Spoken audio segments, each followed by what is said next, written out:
National education consultants association మరియు Adi Shankara university ఆధ్వర్యంలో the biggest education expo in Nellore. ఏదైనా చెయ్యాలి అని అంటే ఒక సంకల్పం మనసులో ఉంటుంది. ఏ సంకల్పంతో మీరు ఇవన్నీ చేసుకుంటూ వెళ్తున్నారు? హిందువుగా జన్మించినందుకు ముందుగా గర్వపడాలి. భుజం తట్టి నడిపిస్తున్నటువంటి మా ఆర్ఎస్ఎస్ నన్ను నడిపిస్తున్నారు. నా చేయి పట్టుకొని మన వెంకటేశ్వర నడిపిస్తున్నాడు. మన సనాతన ధర్మానికి సంబంధించి కొంచెం అవేర్నెస్ కల్పిస్తున్నారు సార్ ప్రవచనకర్తల ద్వారా. డైలీ రొటీన్ ఎలా ఉంటే బాగుంటుంది అంటారు? మీరు చెప్పినట్టు జగ్గి వాసుదేవ్ గారు, గురూజీ రవిశంకర్ ప్రసాద్ గారు, మన చాగంటి కోటేశ్వరరావు గారు, గరికపాటి గారు, పరిపూర్ణ స్వామి గారు, వీళ్ళంతా బ్రహ్మర్షులను. ఎంత దౌర్భాగ్యం అంటే మన భారతదేశంలోనే 75-80 సంవత్సరాల ముందు వందే మాత్రం అంటే మన నోర్లు పగిలేటివి, తల పగలగొట్టేవారు. వందే మాత్రం అంటే 2 రోజుల నుంచి 7 రోజులు బిడ్డ లేక దూడల్ని స్లాటర్ హౌస్ పంపిస్తున్నారు. మేము పట్టుకున్నాము. ఆల్మోస్ట్ చనిపోయే ప్రమాదం వచ్చాయి. టీటీడీ చేస్తున్నటువంటి సేవా కార్యక్రమాలు 18,600 స్టూడెంట్స్ తిరుమల తిరుపతి దేవస్థానం 3,000 రూపాయలు ఏడాదికి. Hostel, studies, boarding and food అన్ని కలిపి. ఇంకోటి బాలమందిరం. తల్లిదండ్రులు లేనటువంటి పిల్లలకి ప్రపంచంలోనే లేదు, రాబోదు కూడా. ఇక మీదట ఏవైనా నేను ఇది చెయ్యాల్సిందే ఖచ్చితంగా అనే ప్రాజెక్ట్స్ ఏమైనా ఉన్నాయా కొత్తగా రాబోయే? ఈ మధ్య ఎస్వి జూనియర్ కాలేజ్కి వెళ్ళాం. కాలేజీ ముందు దాదాపుగా 200 మంది ఉన్నారు పాపం. ఏం ఇబ్బంది అంటే, సార్ నేను మహిళా పక్షపాతి, నా మీద అందరూ కోపంగా ఉన్నారు. మా టీటీడీలో తెలుగుగా బోర్డులో నిర్ణయం తీసుకుంటానని చెప్పారు. ఎక్కువ డయాలిసిస్ పేషెంట్స్ వచ్చేవారు నా దగ్గర. స్విమ్స్ని ఇన్స్టిట్యూట్ ఫర్ నేషనల్ ఇంపార్టెన్స్ అంటే నా కోరిక ఒకటి ఉంది. నా జీవితం ఆశ వచ్చి టీటీడీ చేయాలి. సార్, కాలినడకన వచ్చే భక్తుల విషయానికి వస్తే ఇంకా ముందు ఇంకేమైనా చేయబోతున్నారా? ఈ మధ్య చిన్న బిడ్డని చిరు తీసుకొని చంపేయడం జరిగింది. ప్రయత్నం ఖచ్చితంగా చేస్తాం. విడి రోజుల్లోనే భక్తుల రద్దీ ఈ రకంగా ఉండి ఇంకా స్పెషల్ రోజుల్లో అయితే ఇంకా బీభత్సంగా ఉంటుంది సార్. ఎలాంటి జాగ్రత్తలు తీసుకుంటూ ఉంటారు విశేషంగా? అంటే చాలా మంది పాపం వైకుంఠ ఏకాదశి, గరుడు సేవ ఇలాంటి సందర్భాల్లో స్వామివారిని వచ్చి చూడాలి. స్వామివారికి ఫిక్స్డ్ డిపాజిట్స్ 20,000 కోట్లు ఉన్నాయి. 20,000 crores ఫిక్స్డ్ డిపాజిట్స్. అంటే ఏడాదికి 1,500 కోట్లు మాకు ఇంట్రెస్ట్ వస్తుంది. స్వామి కొంగు బంగారం, ఏం పట్టుకున్నా బంగారమే స్వామి దగ్గర. లవ్ మ్యారేజ్ అని విన్నాను, వాటి గురించి ఏమైనా కొన్ని విషయాలు? నేను నా శ్రీమతి కలిసి చదువుకున్నాను. పెళ్లి చేసుకున్నప్పుడు కూడా గొడవలు అన్ని, ఇంటర్ క్యాస్ట్ మ్యారేజ్ మాది. కాబట్టి బాగున్నా. నాకు 2 పిల్లలు. జీవితంలో ప్రేమించండి కానీ నిలదొక్కున్నాక పెళ్లి చేసుకోండి. నమస్కారం. ఐ డ్రీమ్ సనాతన వైభవం కార్యక్రమానికి స్వాగతం. నేను మీ విజేత.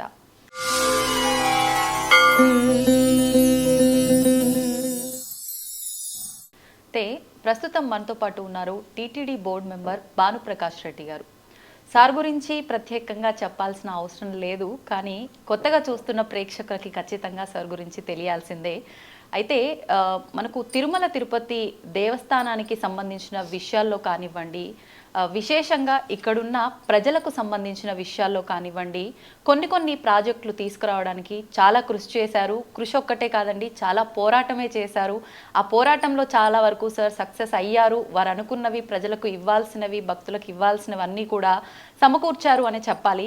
అసలు ఏంటి ఇదంతా ఎందుకు చేయాల్సి వచ్చింది అంటే, వారందరి మంచిని కోరుకొని సార్ ఇవన్నీ చేశారు అని అంటే దాని వెనకాల ఏదైనా రీజన్ ఉందా, ఏంటి మానవత్వంతో ఇవన్నీ చేయాల్సి వచ్చిందా? ఇలాంటి మరిన్ని విషయాలు సార్తో మాట్లాడి తెలుసుకుందాం. దానికి సంబంధించి అండ్ ఆలయానికి సంబంధించిన విషయాలను కూడా సవివరంగా తెలుసుకునే ప్రయత్నం చేద్దాం. నమస్కారం సార్. నమో వెంకటేశాయ. గోవిందా నారాయణ. సార్, నేను వినడం జరిగింది మీ గురించి. అంటే రాజకీయము ఇవన్నీ పక్కన పెట్టేస్తే వ్యక్తిగతంగా మీరు ఒకటి ఏదైనా మీరు మనసులో అనుకున్నారు అని అంటే అది ఖచ్చితంగా రీచ్ అయ్యేదాకా వదిలిపెట్టరు. ప్రజల కోసమే కానివ్వండి, ఆలయానికి సంబంధించిన వసతులు కార్యక్రమాల విషయంలోనే కానివ్వండి అని చెప్పి. అంటే ఏదైనా చెయ్యాలి అని అంటే ఒక సంకల్పం మనసులో ఉంటుంది. ఏ సంకల్పంతో మీరు ఇవన్నీ చేసుకుంటూ వెళ్తున్నారు? హిందువుగా జన్మించినందుకు ముందుగా గర్వపడాలి. ఈ వేద భూమి, పుణ్యభూమి, పురాణ భూమి అనేటువంటి ఈ భూమి మీద, ఈ గడ్డ మీద మనం పుట్టడమే మనం చేసుకుంటే అదృష్టంగా నేను భావిస్తా. మన పూర్వీకులు మనకి ఇచ్చినటువంటి వారసత్వ సంపద మన సంస్కృతి, మన సాంప్రదాయాలు. ఈరోజు ప్రపంచమంతా మన భారతదేశం వైపు చూస్తుంది. మన కట్టు, మన బొట్టు గురించి చూస్తుంది. కానీ ఇక్కడుంటే వాళ్ళు కొందరు ఈ వెస్టర్న్ కల్చర్కి అలవాటు పడిపోయి, కొందరు, అందరూ కాదు కొందరు. కాబట్టి మనకు ఉన్నటువంటి సాంప్రదాయ విలువల్ని దారి తప్పి పక్కన పోతున్నారు. కాబట్టి ఇన్ని 100 కోట్ల మందిలో ఆ భగవంతుడు అఖిలాండ కోటి బ్రహ్మాండ నాయకుడు కలియుగ ప్రత్యక్ష దైవం వెంకటేశ్వర స్వామి. అసలు వెంకటేశ్వర స్వామి గురించి చెప్పాలంటే వెంకటాద్రి సమస్థానం బ్రహ్మాండే నాస్తికించిన వెంకటేశ సమోదేవో నభూతో నభవిష్యతి అంటారు వరాహ పురాణంలో కానీ పద్మ పురాణంలో కానీ. అంటే వెంకటేశ్వర స్వామి క్షేత్రంతో సరిసమంటే క్షేత్రం కానీ ఆ దేవదేవుడితో సరిసమంటే దేవదేవుడు కానీ ఈ విశ్వంలోనే లేదని చెప్తున్నారు. అలాంటి దేవదేవుడి పాదాల దగ్గర తిరుపతిలో నేను పుట్టి పెరిగాను. కాబట్టి నాకు చిన్నప్పటి నుంచి హిందూ ధర్మం అన్నా, గోవులన్నా, గోపురాలన్నా, గుళ్ళన్నా చాలా ఇష్టం నాకు. కాబట్టి ఇది అందులో భాగంగా అదృష్టంగా నేను భారతీయ జనతా పార్టీలో కూడా రావడం జరిగింది. కాబట్టి మీరు అన్నట్టు ఏదైనా విషయం తీసుకుంటే, ముఖ్యంగా భగవంతుడికి సంబంధించిన విషయాలు ఏదైనా తీసుకుంటే ఆ వెంకటేశ్వర స్వామి చెప్తే తప్ప నేను విన్ను. అంటే స్వామి చెప్పడు కదా. వన్స్ ఇష్యూ ఏదైనా తీసుకున్నామంటే, టేకప్ చేసుకున్నామంటే స్వామి చెప్తే తప్ప నేను విన్ను. స్వామి చెప్పడు, నేను విన్ను. ఆ చేసే బలాన్ని, శక్తిని, ధైర్యాన్ని ఆ స్వామివారే దాదాపు ఒక 25 సంవత్సరాలుగా ఇక్కడ జరుగుతున్నటువంటి ఆధ్యాత్మిక విషయంలో స్వామివారి దగ్గర ఏదైనా అపచారం జరిగినా, స్వామివారికి కావాల్సినటువంటి ఏదైనా మనం చేయాలన్నా ఒక దృఢ సంకల్పంతో నాకు ముఖ్యంగా నా భుజం తట్టి నడిపిస్తున్నటువంటి మా ఆర్ఎస్ఎస్ రాష్ట్రీయ స్వయం సేవక్ సంఘ్ పెద్దలుతో ముందుగా చర్చించి ఈ పని తీసుకుంటున్నాను, ఈ పనితో ముందుకు పోతున్నాను అని చెప్పి పెద్దలతో ఒకసారి చర్చించిన తర్వాత ఆధ్యాత్మిక విషయాలు కాబట్టి వారు కూడా మంచి కార్యక్రమాలు కాబట్టి నన్ను భుజం తట్టి నన్ను నడిపిస్తున్నారు. నా చేయి పట్టుకొని మన వెంకటేశ్వర స్వామి నడిపిస్తున్నాడు. నాకు ఇంట్లో అందుకని మెట్లు పైన అక్కడ చూస్తే కనపడుతుంది స్వామి. నేను రోజు దిగేటప్పుడు స్వామిని చూస్తూ దిగుతా.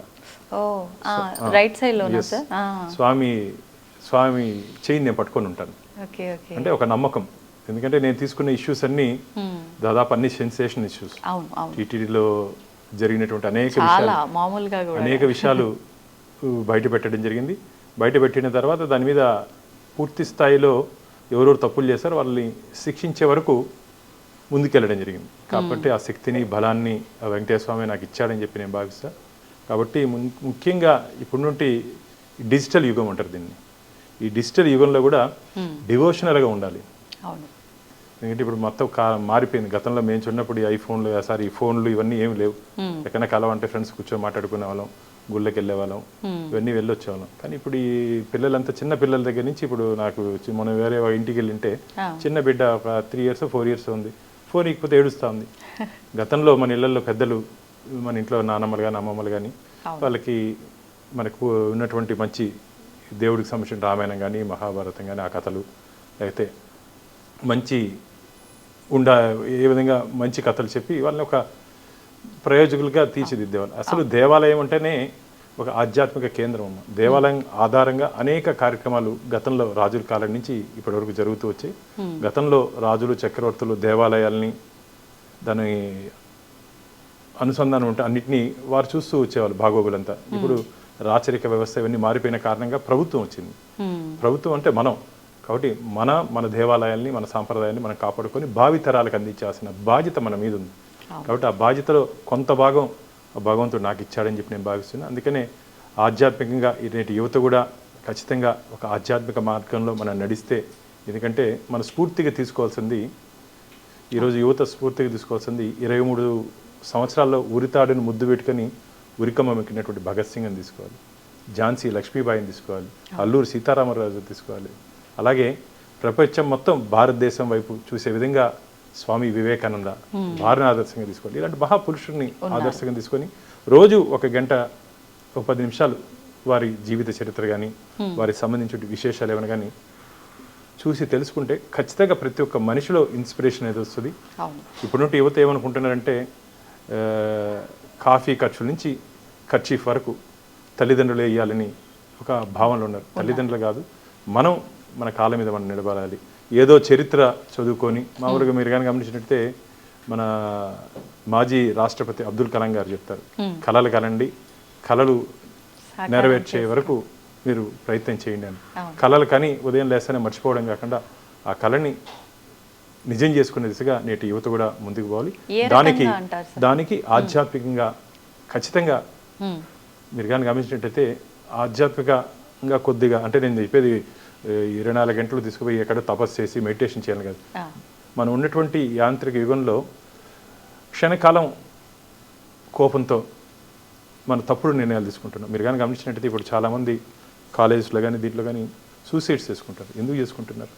వారి మీద వారికి నియంత్రణ లేని కారణంగా. మీకు నియంత్రణ కావాలంటే యోగా కానీ మెడిటేషన్ కానీ ఇవన్నీ చేయండి. ఖచ్చితంగా మన మీద మన కంట్రోల్ వస్తుంది. ఏదో చిన్నపాటి సంఘటనలతో మనం మన భగవంతుడి ఇచ్చిన జీవితం, ఈ 3,00,00,000 జీవరాశుల్లో మనిషికి ఒక్కటికే ఆలోచించి నిర్ణయం తీసుకునే అవకాశం ఇచ్చాడు. కాబట్టి ఆధ్యాత్మికంగా ఉంటే ఖచ్చితంగా ఒక సూపర్ నేచురల్ పవర్ అంటారమ్మా. మనకన్నా ఒక సూపర్ నేచురల్ పవర్ ఉంది ఈ విశ్వంలో. ఆ సూపర్ నేచురల్ పవర్నే మేము భగవంతుడిగా భావిస్తాం. ఆ భగవంతుడి ఆశీర్వాదంతో ఖచ్చితంగా ఏదైనా సరే నేటి యువత ఆ ఆధ్యాత్మిక భావనతో ముందుకు పోవాలని చెప్పి నేను కోరుకుంటున్నాను. ఒకప్పటి విషయం పక్కన పెడితే ఈ మధ్య కాలంలో అంటే మన సనాతన ధర్మానికి సంబంధించి భగవంతుడు ఏంటి ఇదంతా ఈ జ్ఞానం అంతా కూడా కొంచెం అవేర్నెస్ కల్పిస్తున్నారు సార్. అంటే మీలాంటి వాళ్ళ ద్వారా, కొంతమంది ప్రవచనకర్తల ద్వారా ఇలా వింటూ ఉన్నారు. కొంతమంది విని ఆచరించడానికి ముందుకు వెళ్తున్నారు. కొంతమంది విన్న దగ్గరే అక్కడికక్కడే వైరాగ్యము, మళ్ళీ అక్కడికక్కడే దాన్ని వదిలిపెట్టడం లాగా అయిపోతుంది. అంటే ఇదంతా మన లైఫ్లో ఒక రొటీన్ చేసుకోవాలి, ఒక నిత్య జీవితంలో భాగం చేసుకుంటేనే బాగుంటుంది, అవి ఆచరించగలుగుతాం. ఆ డైలీ రొటీన్ ఎలా ఉంటే బాగుంటుంది అంటారు? మీరు చెప్పినట్టు జగ్గి వాసుదేవ్ గారు, గురూజీ రవిశంకర్ ప్రసాద్ గారు, మన చాగంటి కోటేశ్వరరావు గారు, అలాగే పరిపూర్ణ స్వామి గారు, గరికపాటి గారు, ఇలా మేధావుల మహర్షులు, అంటే వీళ్ళంతా బ్రహ్మర్షులు అనాలి. వీరంతా సమాజం కోసం, సమాజ శ్రేయస్సు కోసం పాటుపడుతున్నారు. నేను ఒకటే చెప్తా, మనం పుట్టినప్పుడు మనం ఏడుస్తాం, మనం చనిపోయాక 10 మందిని ఏడిపిస్తాం. ఈ మధ్యలో ఉన్న జీవితం అందరికీ ఆదర్శం కావాలి. ఆదర్శంగా ఉండాలంటే నిజాయితీగా బ్రతకాలి. నిజాయితీగా బ్రతకాలంటే దానికి చాలా మనోధైర్యం కావాలి. ఆ మనోధైర్యం కావాలంటే ఖచ్చితంగా మనకు ఉన్నటువంటి వేదాలు కానీ, పురాణాలు కానీ, మన ధర్మాలు, మహాభారతం కానీ, రామాయణం కానీ ఏం నేర్పిస్తున్నాం? రాముడు లాంటి రాజు ఉండాలి, రాముడు లాంటి అన్న ఉండాలి, రాముడు లాంటి భర్త ఉండాలి, రాముడు లాంటి స్నేహితుడు ఉండాలి, రాముడు లాంటి గురువు ఉండాలి. ఇలా అంటే రాముడిని ఆదర్శంగా తీసుకోవాలి. ఈరోజు శ్రీరామచంద్రమూర్తి భగవంతుడిగా రాజకీయ నాయకులు రామరాజ్యం కావాలంటాం మేము. రామరాజ్యం కావాలంటే రాముడిని ఆదర్శంగా తీసుకోవాలి. కానీ మేము రాముడు అంటే అదేదో మతతత్వం అంటారు. అవును, ఎంత దౌర్భాగ్యం అంటే మన భారతదేశంలోనే రాముడి గురించి మాట్లాడితే మతతత్వం అంటారు. రాముడు ఒక మతానికి సంబంధించిన వ్యక్తి కాదు. శ్రీరామచంద్రమూర్తిని చూసుకొని వారి జీవితాన్ని ఆదర్శంగా తీసుకొని, అలాగే భగవద్గీత, శ్రీకృష్ణ భగవానుడు ఈ లోకానికి ఇచ్చినటువంటి మహాసంపద భగవద్గీత. ఏ సమస్యకైనా సరే పరిష్కారం భగవద్గీతలో కనపడుతుంది మీకు. ఏ సమస్యకైనా సరే. అంతెందుకు, సునీత విలియమ్స్ అంతరిక్షానికి వెళ్ళేటప్పుడు మన గణేష్ ప్రతిమతో పాటు భగవద్గీతను తీసుకుని వెళ్ళింది. భగవద్గీతని ఈ రోజుకి భగవద్గీత శ్రీకృష్ణ భగవానుడు మనకిచ్చినటువంటి దాదాపు 5,125 సంవత్సరాలు అవుతుంది. ఇప్పుడు మీరు విదేశాలకు వెళ్తే హోటల్లో కానీ ప్రతి దగ్గర చోట బైబిల్ చూస్తాం. నేను అందుకని మన యువ గారికి చెప్పా, మనం కూడా మన టీటీడీకి ఉన్నటువంటి అనుబంధ సంస్థలో రూమ్స్లో ఖచ్చితంగా భగవద్గీత పెట్టే విధంగా మనం ప్రయత్నం చేద్దామని. ఎందుకంటే భగవద్గీత ఒక జీవితానికి ఆదర్శంగా నిలుస్తుంది. అసలు నేను అదే చెప్పాను, ఈ భూమి మీద పుట్టడం మనం చేసుకుంటే అదృష్టం. మనం మహర్షులు ఇచ్చినటువంటి వారసత్వ సంపద, ఆ గురు సంపదని భావితరాలకు అందించారు. కాబట్టి నేటి యువత ఖచ్చితంగా అంటే మార్పులు. ఇంతకుముందు నేను చెప్పినట్టు మీరు కానీ గమనించే తిరుమలకి వెళ్ళే నడకదారులను గమనిస్తూ ఉంటా. చాలా మంది యంగ్స్టర్స్ ఇప్పుడు వస్తున్నారు. ఇంకా మెట్లకి బొట్టు పెడుతూ హారతి ఇస్తూ వెళ్తున్నారు. అంటే ఒక మార్పు కనపడతా ఉంది. కానీ ఒకటి మీరు కానీ గమనించినట్లయితే ఈ మొత్తం ప్రపంచంలో ముస్లింలు దండయాత్ర చేసి వారు ఆక్రమించుకునేటువంటి దేశాలన్నీ ఈరోజు ముస్లిం దేశంగా మిగిలిపోయాయి. దాదాపు 800 సంవత్సరాలు దండయాత్రలకి ఎదురెళ్ళి నిలబడి వారి పరిపాలన ఉన్నప్పటికీ ఇంకా కాశ్మీర్ నుంచి కన్యాకుమారి వరకు, అటక్ నుంచి కటక్ వరకు మనం దాదాపు ఇంకా మన ధర్మాన్ని పాటిస్తూ ముందుకు పోతున్నటువంటి దేశం ఏదైనా ఉందంటే మన భారతదేశం మాత్రమే. ఎందుకంటే మహర్షులు, మహాపురుషులు జన్మించే గడ్డ. కాబట్టి వారి రక్తం మనలో ఉంది ఇంకా. కాబట్టి నేటి యువత దయచేసి అది మర్చిపోకూడదు. వారిని ఏ విధంగా వారు మన కోసం మహర్షులు కానీ మహాపురుషులు కానీ ఏ విధంగా జీవించారో వారిని ఆదర్శంగా తీసుకోవాలి. అంతేకాకుండా మనం ఈరోజు ఇంత స్వతంత్రంగా మాట్లాడుకుంటున్నాం. దాదాపు ఒక 75-80 సంవత్సరాల ముందు వందే మాతరం అంటే మన నోర్లు పగిలేటివి, తలలు పగలగొట్టేవారు. వందే మాతరం అంటే భారత్ మాతాకి జై అంటూ కూడా జై అంటే తల కూడా. ఆ బానిసత్వ సంఖ్యల నుంచి మన కోసం మనం ఈరోజు ఇంత ప్రశాంతంగా ఉన్నామంటే నేతాజీ సుభాష్ చంద్రబోస్, గాంధీజీ, బాలగంగాధర్ తిలక్ గారు, అల్లూరి సీతారామరాజు గారు, ఇలా ఎంతోమంది మన దేశం కోసం పోరాటం చేసి మనకు ఈ స్వతంత్రాన్ని ఇచ్చారు. స్వతంత్రం అంటే ఎలాంటి అట్టు బ్రతికేదానికి కాదు, దేశం కోసం ధర్మం కోసం బ్రతకమని. కాబట్టి ఆ దృష్టితో ఆలోచిస్తే ఖచ్చితంగా నాకైతే గట్టి నమ్మకం ఉంది. స్వామి వివేకానంద కళ్ళగనేటువంటి నవభారత నిర్మాణాన్ని మనం చూడబోతున్నాం ఇంకో 15-20 సంవత్సరాలు. దానికి ఒక ఉదాహరణ, ఈ మధ్య ప్రపంచవ్యాప్తంగా ఏ దేశంలో 18 సంవత్సరాల నుంచి 25 సంవత్సరాలు గల యువత ఏ దేశంలో ఎక్కువ ఉన్నారని ఒక సర్వే జరిగింది. సర్వే జరిగితే 67% మన భారతదేశంలో ఉన్నారు. మన భారతదేశంలో వీళ్ళు రాబో రోజుల్లో భారతదేశాన్ని స్వామి వివేకానంద కళ్ళగనటువంటి విశ్వ గురువుగా ఈరోజు మార్చే సత్తా శక్తి మన యువతరంలో ఉంది.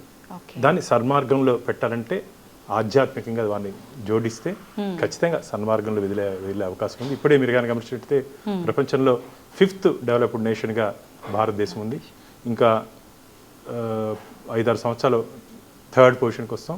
ఇంకా 2045కి మనందరం మన పిల్లలు అదే నేటి యువత అందరం కలిసికట్టుగా ప్రయాణం చేస్తే మొదటి స్థానంలో అమెరికాని, చైనాని కొడగొట్టి మనం అగ్రస్థానంలో ఉండే దిశగా ఉంటాం. కాబట్టి యువతకి నేను ఒకటే చెప్తున్నా, మనం ఖచ్చితంగా దేశం కోసం ధర్మం కోసం ముందుకు పోదాం. ప్రయత్నం మీరు చేయండి, ఫలితం దేవుడు ఇస్తాడు. కాబట్టి ఆ విధంగా ముందుకు పోవాలని చెప్పి యువతను కూడా కోరుకుంటున్నా. మీరు ఒకసారి ప్రయత్నం చేయమంటున్నా.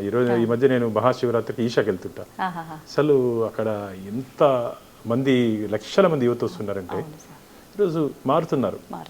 కొన్ని దుష్ట శక్తులు ఇక్కడ ఉన్నటువంటి మనలో ఉన్నటువంటి డివైడ్ అండ్ రూల్, మీరు బ్రిటిషర్స్ కానీ వీళ్ళందరూ వచ్చినప్పుడు మన మధ్య విభేదాలు సృష్టించి వాళ్ళు పాతుకుపోయారు.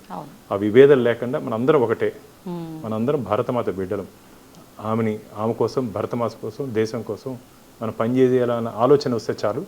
ఖచ్చితంగా నా దేశం, మన దేశం, భారతదేశం స్వర్ణ భారత్గా ముందుకు పోతుంది. దాన్ని మనం చిన్నప్పుడు నేను చదువుకునేటప్పుడు భారతదేశం డెవలప్ అవుతున్నటువంటి దేశంగా చూసాం. ఈరోజు ఆల్రెడీ అభివృద్ధి చెందినటువంటి దేశ సరసంలో పోటీ పడుతున్నట్టు దేశంగా చూస్తున్నాం. ఈ మార్పుకు కారణం ఇక్కడ ఉన్నటువంటి యువతే. నాకు ఇంకో విషయం ఏంటంటే, మీ ద్వారా ఇక్కడ చాలా మంచి క్రీమ్ అంతా విదేశాలకు వెళ్ళిపోతున్నారు. మీరు కానీ గమనించినట్టయితే ప్రపంచంలో మల్టీనేషనల్ కంపెనీస్ అన్నిటికీ టాప్ ఎవరున్నారమ్మా? మన ఇండియన్స్ ఉన్నారు. ఇప్పుడు ప్రపంచవ్యాప్తంగా టాప్ డాక్టర్స్ కానీ, ఇంజనీర్స్ కానీ ఎక్కడ కానీ మీరు లెక్కేస్తే మన భారతీయులు ఉన్నారు. కానీ ఇది యువత కన్నా తల్లిదండ్రులదే తప్పు అనొచ్చేమో అని నా అభిప్రాయం సార్. అంటే మా పిల్లల భవిష్యత్తు బాగుండాలి, చదివించాలి అనుకునే వరకు ఓకే, ఇక్కడ ఉంటే భవిష్యత్తు లేదు, విదేశాలకు పంపించాలనే ఆలోచన ఎక్కువగా తల్లిదండ్రులే చేస్తున్నారేమో అనిపిస్తుంది సార్. మీరేమంటారు? ఖచ్చితంగా మీరు ప్రపంచాన్ని జయించినటువంటి అలెగ్జాండర్ చనిపోయినాక ఏం చెప్పాడమ్మా? తన చేతుల్ని బయట పెట్టమన్నాడు. పోయేటప్పుడు మనం ఏం తీసుకుపోయలేదు, మనం పోయేటప్పుడు ఏం తీసుకుపోయే అవకాశం లేదు. కాబట్టి డబ్బుతో ముడిపెట్టకూడదు. మనకున్నటువంటి కోరికలను కానీ అదుపు చేసుకుంటే, నేను అందుకని మొదటి నుంచి చెప్తున్నా, ఒక ఆధ్యాత్మికంగా కానీ మీరు కానీ డెవలప్ ఒక ముందుకు కానీ పోగలిగితే మనకున్నటువంటి డిజైర్స్ కానీ కోరికలు కానీ కంట్రోల్లో చేసుకునే అవకాశం ఉంటుంది. ధీరుభాయ్ అంబానీకైనా సరే, ముఖేష్ అంబానీకైనా సరే, అదానీకైనా సరే, అడుక్కునే వాడికైనా సరే ఆఖరిగా మిగిలేది 3/6. శ్మశానంలో ఎవరికైనా సరే 3/6. అది దృష్టిలో పెట్టుకోవాలి. కాబట్టి డబ్బుకి ప్రాధాన్యత ఇచ్చేది తగ్గించుకోవాలి. డబ్బు కావాలి, డబ్బు లేకుండా ఏం జరగదు. కానీ ఎంత అవసరమో అంత అవసరంగా పెట్టుకోవాలి. సోషల్ సర్వీస్ పిల్లల్లో మెయిన్ నేను నా కుటుంబం అనేది కాకుండా నేను నా చుట్టుపక్కల వాళ్ళు, నా సమాజం, నేను నా సమాజం అనే ఆలోచనగా వస్తే ఖచ్చితంగా మార్పు వస్తుంది. దాంట్లో సాటిస్ఫాక్షన్ లెవెల్స్ మీకు పీక్కి వెళ్తుంది. ఇప్పుడు నాకు ఇంతకుముందు నేను మీకు చెప్పినట్టు గోవిందుడి గురించి చెప్పాను కదా. నేను ఒకసారి లాస్ట్ టైం టీటీడీ బోర్డు మెంబర్గా ఉన్నప్పుడు రాత్రి ఒక ఫోన్ వచ్చింది పుంగునూరు నుంచి. సార్, ఒక లారీలో 2 రోజుల నుంచి 7 రోజులు బిడ్డ లేక దూడల్ని స్లాటర్ హౌస్ పంపిస్తున్నారు, మేము పట్టుకున్నాము, దాన్ని తిరుపతి తీసుకొని వస్తున్నాము, కానీ ఇక్కడ మా టీటీడీ డైరీ ఫామ్లో దాన్ని పెట్టుకోమంటున్నారు. రాత్రి 11:30 అయింది. వస్తే అప్పుడు డైరెక్టర్కి ఫోన్ చేసి ఏమంటే, మనం పెట్టుకునే అవకాశం లేదు, చిన్న బిడ్డలు మనకు ఇది అవకాశం లేదంటే, లేదు మీరు పెట్టుకుంటారంటే లేదని అవకాశం లేదన్నాడు. అవకాశం అయితే నేను గేట్ దగ్గర కూర్చుంటానన్న. అప్పుడు భయపడి డైరీ ఫామ్లో తీసుకుంటే ఉదయం నేను 6 లేసి వెళ్ళా. వెళ్ళిన తర్వాత చిన్న బిడ్డలు, దీన్ని ఎట్లా మనం ప్రొటెక్ట్ చేయాలని చెప్తే ఆవు దాని అంటారు 54 బాటిల్స్ చిన్నపిల్లలకి మనం బాటిల్ ఫీడింగ్ ఇస్తాం కదా, అట్టు ఇచ్చి వాటిని అన్నింటినీ బ్రతికిచ్చేస్తాం. Super sir. అంటే అక్కడ నాకు ఆ రోజు ఏం ఇన్స్పిరేషన్ అంటే సుమారుగా 54 ఉన్నాయి. అంటే నాకు ఆ రోజు ఏమనిపించింది, ఆ పట్టిన పిల్లలంతా యంగ్స్టర్స్, అంటే వాళ్ళకు మంచి కాజ్ కోసం చేస్తారు. ఆ మంచి కాజ్ మనం కానీ ఇక్కడ అందుకోకుండా ఉంటే, దానికి లింకప్ మనం కానీ ఇక్కడ ఎవరో ఒక నిలబడి చేయకుండా ఉంటే వారు చేసిన శ్రమ వృధా అయిపోయింది. కాబట్టి వాళ్ళు చేసిన ప్రయత్నానికి ఎవరో ఒకరు తోడు ఉండాలి. ఎవరో ఒకరు తోడు ఉండాలి సమాజంలో, ఒకరికొకరు తోడు. ఎందుకు చెప్తున్నట్టు ఈ అంశం, ఒకరికొకరు తోడుగా ఎవరినో ఒక మంచి పని చేస్తే ఆ మంచి కోసం నువ్వు ఎంతవరకన్నా వెళ్ళు. నేను ఒక సర్కిల్లో ఉండి ఆ సర్కిల్లోనే ఉండి నిల్చుకొని పని చేయాలంటే జరగదమ్మా. రిస్క్ జోన్లో అడుగు పెట్టాల్సిందే. రెడ్ జోన్లో అడుగు పెట్టి నువ్వు ఫైట్ చేస్తే తప్ప రిజల్ట్ రాదు. సేఫ్ జోన్లోనే మనం కూర్చొని ఫోన్లో మాట్లాడుకొని చేయాలంటే ఎట్టి పరిస్థితులు ఇప్పుడున్నట్టు పరిస్థితులు కుదరదు. రిస్క్ జోన్లోకి అడుగు పెట్టిన యువతకి అదే చెప్తున్నా, మన పరిధి దాటి పొండి, మంచి పనికి పోండి. రిస్క్ అంటే పనికిరాని పనులకు పోదు, మంచి పని కోసం ఎంత దూరంగా వెళ్ళండి. దానికి దాంట్లో వచ్చే ఆ బ్లెస్సింగ్స్, ఇప్పుడు నాకు ఇది అయిన తర్వాత ఒకసారి తిరుచానూరు నుంచి ఫోన్ వచ్చింది, ఈ ఆవులు అయిన తర్వాత, సార్ అక్కడ ఆవులు చనిపోతున్నాయి, వాటికి సరిగ్గా ఫీడ్ లేని కారణంగా. అంటే ఫస్ట్ టైం నా లైఫ్లో దాదాపు 150 ఆవులు ఉంటాయి, సెలైన్ ఎక్కించాము. ఆవులకి సెలైన్ ఎక్కించి, నాకు తెలియదు ఆవులు కూడా సెలైన్ ఎక్కిస్తారని తిరుచానూరు దగ్గర. అంటే వాటికి సరిగ్గా అక్కడ నిర్వాహకులు ఫీడ్ పెట్టలేని కారణంగా ఇంకా ఆల్మోస్ట్ చనిపోయే ప్రమాదం వచ్చాయి. దాదాపు నేను ఉదయం ఇప్పుడు 5 గంటలకు లేచి వెళ్ళి రాత్రి వరకు అక్కడే ఉండేవాడిని. ఒక వెటర్నరీ టీంని పెట్టాను, నా స్నేహితులు అందరూ సహాయ సహకారాలతో ఒక వెటర్నరీ టీంని పెట్టి దాదాపు 2 ఆవులు చనిపోయేంతది, మిగతా 150 ఆవులను బ్రతికించుకోగలిగా. ఇవన్నీ ఏమంటే గోవుకు చేసినటువంటి సేవ గోవిందుడి సేవలో నేను పంపించింది. నాకు ఇప్పుడు నా పెద్దలు ఆ రోజు ఉన్నటువంటి పెద్దలు అదే అంటారు, బాను నువ్వు గోవుకు చేసినటువంటి సేవ గోవిందుడు నేను తీసుకున్నాడు. అప్పటికి మీరు బోర్డు మెంబర్ గా ఎంపిక అవ్వలేదా సార్? లేదు, కాలేదు, ఫస్ట్ టైం కూడా కాలేదు. అంటే అందుకని చెప్తున్నా, మూగ జీవులు ప్లస్ గోవు అంటే 3 దేవతలు నిలవైనటువంటి గోవు. నాకు అందుకనే గోవు అంటే చాలా ఇష్టం. ఇక్కడ నేను బోర్డు మెంబర్ అయిన తర్వాత మన అలిపిరి దగ్గర మీరు కానీ వెళ్తే చూడొచ్చు, అది కూడా మీరు ఒక స్టోరీ చేయొచ్చు. గో తులాభారం, గో పూజ పెట్టించాం. గో తులాభారం అంటే మామూలుగా మనం కొండ మీద మనం తులాభారం చేసుకుంటాం, కానీ గోవు తులాభారం చేస్తే 3 దేవతలకి తులాభారం చేసినట్ట ఫలితం వస్తుంది. సో ఆ గో తులాభారాన్ని ఇక్కడ పెట్టించాను. అదృష్టవశాత్తు 2022లో ద్రౌపది ముర్మి గారు వచ్చినప్పుడు వారిని అక్కడ పూజకు కూడా తీసుకుని వెళ్ళా, వారు కూడా తులాభారం చేశారు. ఒక రాష్ట్రపతిగా ద్రౌపది ముర్ము గారు కూడా. ఎందుకంటే గోవు అనేది గోమాత, భూమాత, తులసిమాత, కన్న తల్లితో సమానం. మన తల్లికి ఏ విధంగా గౌరవం ఇస్తామో ఆ విధంగా వీటికి కూడా మనం గౌరవం ఇస్తే ఖచ్చితంగా మంచి ఫలితము, ఆశీర్వాదం వస్తుందని చెప్పి నా భావన.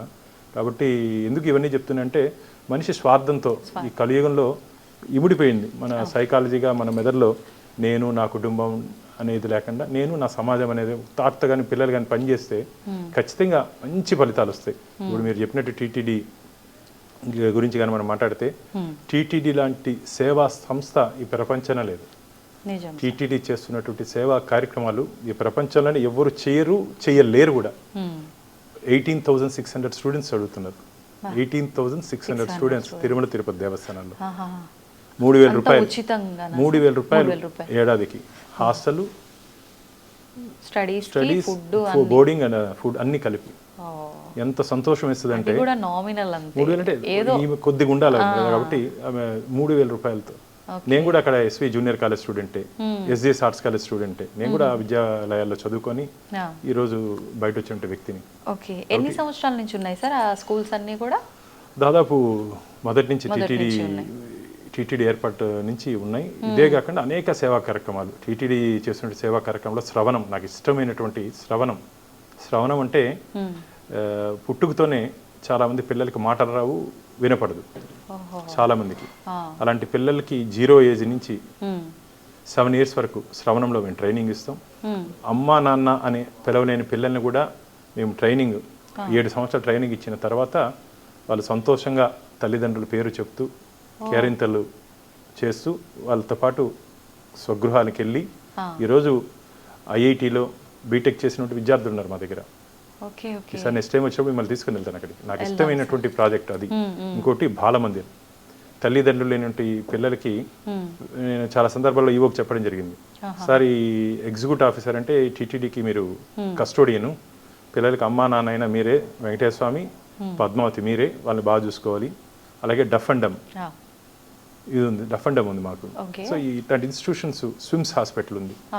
వీటిని అన్నింటినీ తిరుమల తిరుపతి దేవస్థానం మనం వేసే కానుకలు. ఇప్పుడు ఈ రోజు రేపు గతంలో మనం వేసినట్టు 100 రూపాయలు, 10 రూపాయలు, 20 రూపాయలు, ఈ కానుకలన్నింటినీ ఇలా ధార్మిక కార్యక్రమాల కోసమే ఖర్చు పెడుతున్నాం టీటీడీ. అందుకనే చెప్తున్నా, టీటీడీ లాంటి ధార్మిక సంస్థ, సేవా సంస్థ ఈ ప్రపంచంలోనే లేదు, రాబోదు కూడా. అంత మంచి కార్యక్రమాలు చేస్తూ మేము ముందుకు పోతున్నాం. అసలు టీటీడీ గురించి చెప్పాలంటే ఆ స్వామివారి లీలలు కానీ, ఆ స్వామివారి ఆడుస్తున్నట్టు జగన్ నాటకం అంటారు. సరే, నేను చేస్తున్నటువంటి అనేక విషయాల్లో చాలామంది చెప్తారు నీకు ఎందుకు బాగా రిస్క్. చాలా విషయాలు టీటీడీలో గతంలో జరిగినటువంటి అవకతవకలు కానీ ఇవన్నీ బయట పెట్టినప్పుడు చాలామంది నీకెందుకు బాను, ఎవరికి లేని ఇది నీకెందుకంటే వెంకటేశ్వర స్వామి అంటే నాకు ప్రాణం. ఊరికి దేవుడి మీద భక్తి ఉంది కదా అని చెప్పి ఊరికి అవి ప్రసాదం తినేసి లడ్డు తినేస్తే సరిపోదు. అక్కడ జరుగుతున్నట్టు అన్యాయాలను కూడా బయట పెట్టాలి, ఆఖరి వరకు పోరాటం చేయాలి. ఎందుకు సార్ మీకు అంత ప్రాణం స్వామి అంటే? ఈ స్వామితో నాకు బాగా అటాచ్మెంట్ అమ్మా. అసలు నాకెందుకో స్వామివారి దగ్గర చీమ చిట్టుకున్నా నాకు ఉండబుద్ధి కాదు. ఎప్పటి నుంచి సార్? అంటే నేను చిన్నప్పటి నుంచి నాకు బాగా అలవాటు దేవుడు. కానీ నేను 27 years 97 నుంచి బీజేపీలో చేరాను. బీజేపీలో చేరిన తర్వాత ఇంకా ఈ హిందుత్వం పట్ల పార్టీ, మా దేశం కోసం ధర్మం కోసం ఉంటాం కదా, అట్లా వచ్చిన తర్వాత ఇంకా గట్టిగా వచ్చాను. అంటే మామూలు భాలుగా చేయలేని పనులు ఒక బీజేపీ జెండా కింద చేయగలుగుతున్నా. ఎందుకంటే మామూలు భానులుగా చేస్తే స్పందన, ఈరోజు ఎవరితోనే మాట్లాడినా, ఎవరికైనా మాట్లాడినా నాకు ఒక పార్టీ అండ ఉంది, పార్టీ పెద్దలు ఉన్నారు నాతో పాటు నడిపించేదానికి. కాబట్టి ఒక అవకాశం బీజేపీ కూడా నాకు నా పార్టీ అంటే ఎంత ఇష్టం అంటే ఈ 27 ఏళ్ళ ప్రయాణంలో ఏ రోజు కూడా బాను ఎందుకు ఈ ఇష్యూ చేసావు, ఎందుకు ఈ అంశం నువ్వు తీసుకున్నావు అని చెప్పి నన్ను ప్రశ్నించింది లేదు. నన్ను ప్రోత్సహించినటువంటి పార్టీ భారతీయ జనతా పార్టీ. ఏ రోజు కూడా 27 సంవత్సరాలు మా రాజకీయ పార్టీలో బయట నుంచి అనుకుంటారు కానీ చాలా కష్టం. ఇప్పుడంతా క్యాస్ట్ పాలిటిక్స్ అయిపోయాయి. కానీ మా పార్టీ ఈ అంశాలు ఎప్పుడుగానే నన్ను ఎక్కడ నిరోధించింది లేదు. ప్రతి ఒక్క అంశంలో నా భుజం తట్టి నన్ను ముందుకు పంపించింది. అందుకనే నన్ను బీజేపీ బానుగా ఈరోజు అందరూ పిలిచే పేరు అవకాశం నాకు నా పార్టీ ఇచ్చింది. పార్టీ పెద్దలు కూడా నాకు ఇప్పటివరకు నన్ను అన్ని విధాలుగా ప్రోత్సహిస్తూ నన్ను ముందుకు నడిపించారు. కాబట్టి నేను ఒకటే చెప్తున్నాను, నేటి యువతకి మనం చరిత్ర చదువుకోవడం కాదు, చరిత్ర మనం చదువుకోవడం కాదు, మన గురించి భవిష్యత్తులో చరిత్రగా మిగిలిపోవాలి. ఒక ప్రయత్నం చేస్తే ఖచ్చితంగా అవుతుంది. అంటే సార్ మీరు ఒక సంకల్పంతో ముందుకెళ్లారు, హార్డ్ వర్క్ చేశారు. ఎంత అంటే మీ ప్రాణం మీదకి వచ్చినా పర్లేదు, ఆల్రెడీ వచ్చినవి అయినా కూడా మీరు వెనక్కి తగ్గకుండా నించున్నారు. ఆ సక్సెస్ వచ్చింది. కానీ అందరి విషయంలో ఇది జరుగుతుంది అని ఎలా చెప్పగలం సార్? జరుగుతుంది. సంకల్ప బలం ఉంటే, నమ్మకం, చిత్తశుద్ధి ఉంటే ఖచ్చితంగా జరుగుతుంది. ఒక మంచి పని కోసం ప్రయత్నం చేయండి. ప్రయత్నం మీరు చేయండి, ఫలితం దేవుడు ఇస్తాడు. ఖచ్చితంగా ప్రయత్నం మనం చేస్తే ఫలితం స్వామి ఇస్తాడు. ఇప్పుడు ఈరోజు చరిత్ర కాదు, గతంలో మీరు కానీ గమనించినట్టయితే నేను మొన్ననే ఇక్కడికి వెళ్ళాను, శ్రీశైలంకి వెళ్ళాను. శ్రీశైలంకి వెళ్తే శివాజీ మహారాజు ధ్యానం చేసి అమ్మవారి దగ్గర ఖడ్గం ప్రసాదించిన ప్రాంతంలో ఆ వైబ్రేషన్ స్టిల్స్ ఉన్నాయి, ఇంకా స్టిల్ అక్కడే ఉంది, తెలుస్తుంది. ఎందుకంటే శివాజీ ఈరోజు ఒక మనిషి రూపంలో ఉన్నటువంటి భగవంతుడిగా మారిపోయాడు. ఇంతమంది రాజులు, చక్రవర్తులు భారతదేశాన్ని ఏలినా సరే ఈరోజు శివాజీ మహారాజు గురించి ఎందుకు మాట్లాడుకుంటున్నాం? ధర్మం గురించి, దేశం గురించి నిలబడిన వ్యక్తి పోరాడాడు. కాబట్టి మనం కూడా చరిత్ర చదువుకునే కదా, మన గురించి కూడా భవిష్యత్తులో చరిత్రగా నిలిచిపోవాలంటే ప్రయత్నం అనేది చేయాలి. ఇందుకు నేను చెప్పినట్టు రిస్క్ జోన్లోకి వెళ్ళాలి కంపల్సరీ. అంటే అందరూ పోయి ఏదో మీ ప్రాణాలని గుడ్డిగా పెట్టమని చెప్పట్లే, తెలివిగా ఆధారాలతో పాటు, ఆరోపణలు కాకుండా ఆధారాలతో ఎవరన్నా సరే ఉద్యమించండి. ఆధారాలు ఉండాలి చేతులు. ఇప్పుడు నేనేం మాట్లాడినా సరే నా దగ్గర ఎవిడెన్స్ లేక నేను మాట్లాడను. పూర్తిగా నా దగ్గర వచ్చి ఆధారాలన్నింటినీ చేతిలో వచ్చిన తర్వాత దాన్ని తరోగా స్టడీ చేసి పెద్దలతో నాకున్న అభిప్రాయాలు షేర్ చేసుకొని ఇట్లా ముందుకు వెళ్తున్నాను, దీంట్లో లోటుపాట్లు ఏ విధంగా ఉంటాయి అని చూసుకుంటూ ముందుకు పోతా. కానీ ఇప్పటి వరకు నేను చేసినటువంటి పోరాటంలో వెంకటేశ్వర స్వామి నా చెయ్యి వదలలేదు. వెంకటేశ్వర స్వామి నా చెయ్యి వదలలేదు. ఇప్పటి వరకు నన్ను అట్టే పట్టుకొని ముందుకు తీసుకుపోతున్నాడు. ఎప్పటికి కూడా అట్లే పట్టుకొని ఉంటాడని చెప్పి నాకు విశ్వాసం. అందుకని నాకు నెలకి ఒక 4 సార్లు స్వామివారి దగ్గరికి వెళ్ళిపోతాను. వెళ్ళి స్వామివారి దగ్గరికి పోయి, ఎందుకంటే వైబ్రేషన్స్ స్వామివారి దగ్గర కులశేఖర పడి దగ్గర నుంచి ఆ స్వామివారిని చూస్తే చాలు, ఆ శక్తితో మళ్ళా పరిగెత్తచ్చు మనం. Okay okay. ఎవరు ఏం చేయలేరు మనని. అసలు అంటే లో అనిపించదా సార్ మీకు ఎప్పుడు కూడా ఫీలింగ్? అంటే ఏదైనా చేయాలన్నప్పుడు ఏదైనా ఇబ్బంది ప్రతి ఒక్కరికి వస్తుంది, మీరు మామూలుగా ఆ ప్రెజర్స్ తీసుకోవట్లేదు, అయినా కూడా ఎప్పుడు మీ మాటల్లో కానీ మీరు చేసే పనుల్లో కానీ ఆ బ్యాక్ స్టెప్ వేసేది ఎక్కడ కనిపించదు అని అంటే అది స్వామి పక్క నుండి చేయి పట్టుకొని తీసుకెళ్తున్నాడని? స్వామి ఆశీర్వాదంతో పాటు నా కుటుంబం కూడా నాకు అండగా నిలిచింది. నా భార్య కానీ, నా కొడుకు కానీ, నా కూతురు కానీ ఇట్లాంటి విషయాలు చేసేటప్పుడు ధైర్యంగా ముందుకు పోంటారు. ఎందుకంటే మామూలుగా కుటుంబంలో మనకు కానీ ప్రోత్సాహం కానీ అండగా నిలవకపోతే చేయలేమమ్మా, చాలా కష్టం. ఎందుకంటే మనం ఇంటికి వచ్చిన తర్వాత ప్రశాంతంగా ఎక్కువసేపు ఇంట్లోనే గడుపుతాం. మన అందరూ ఎవరైనా సరే ఎక్కువ గడిపేది కుటుంబ సభ్యులతో. అక్కడ కానీ మనకు కానీ వ్యతిరేకత కానీ ప్రశాంతత లేకపోతే చాలా కష్టం.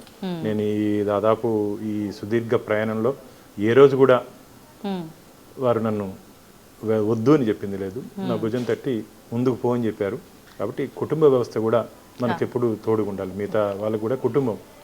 అందుకు నేను చెప్తున్నా, ఇంతకుముందు చెప్పినట్టు ఈ డిజిటల్ యుగంలో కూడా డివోషనల్ ఉండేటట్టు కుటుంబం కూడా ఆ వాతావరణం కల్పించారు. ఖచ్చితంగా పెద్దలు, ఎందుకంటే పెద్దలు ఊరికే చెప్పరమ్మా, వారు జీవితాన్ని పూర్తిగా వడబెట్టిన తర్వాతే పెద్దలు. ఇంట్లో ఏదైనా పెద్దలు చెప్తే మనం నెగ్లెక్ట్ చేస్తాం, వాళ్ళు ఎక్స్పీరియన్స్తో చెప్తారు. కాబట్టి ఎక్స్పీరియన్స్ని మనం తీసుకోవాల్సిన అవసరం ఉంది. అంటే వాళ్ళు చెప్పిన ప్రతి విషయాన్ని ఈ జనరేషన్ వాళ్ళం ఎలా తీసుకుంటామంటే ఊరుకోండి మీరు మీ చాదస్తాము, ఏదో మూఢనమ్మకాలు ఎప్పుడు చెప్తూనే ఉంటారు, ఈ రకంగా కొట్టి పారేస్తూ ఉంటారు. లేదు, వాళ్ళ జీవితంలో వారు ఎక్స్పీరియన్స్ చెప్పిన మాటలు నేను ఒకటే చెప్తున్నా. గురు బ్రహ్మ, గురు విష్ణు, గురుదేవో మహేశ్వర అంటారు. గురు సాక్షాత్ పరబ్రహ్మ తస్వైస్మి గురువే నమః అంటారు.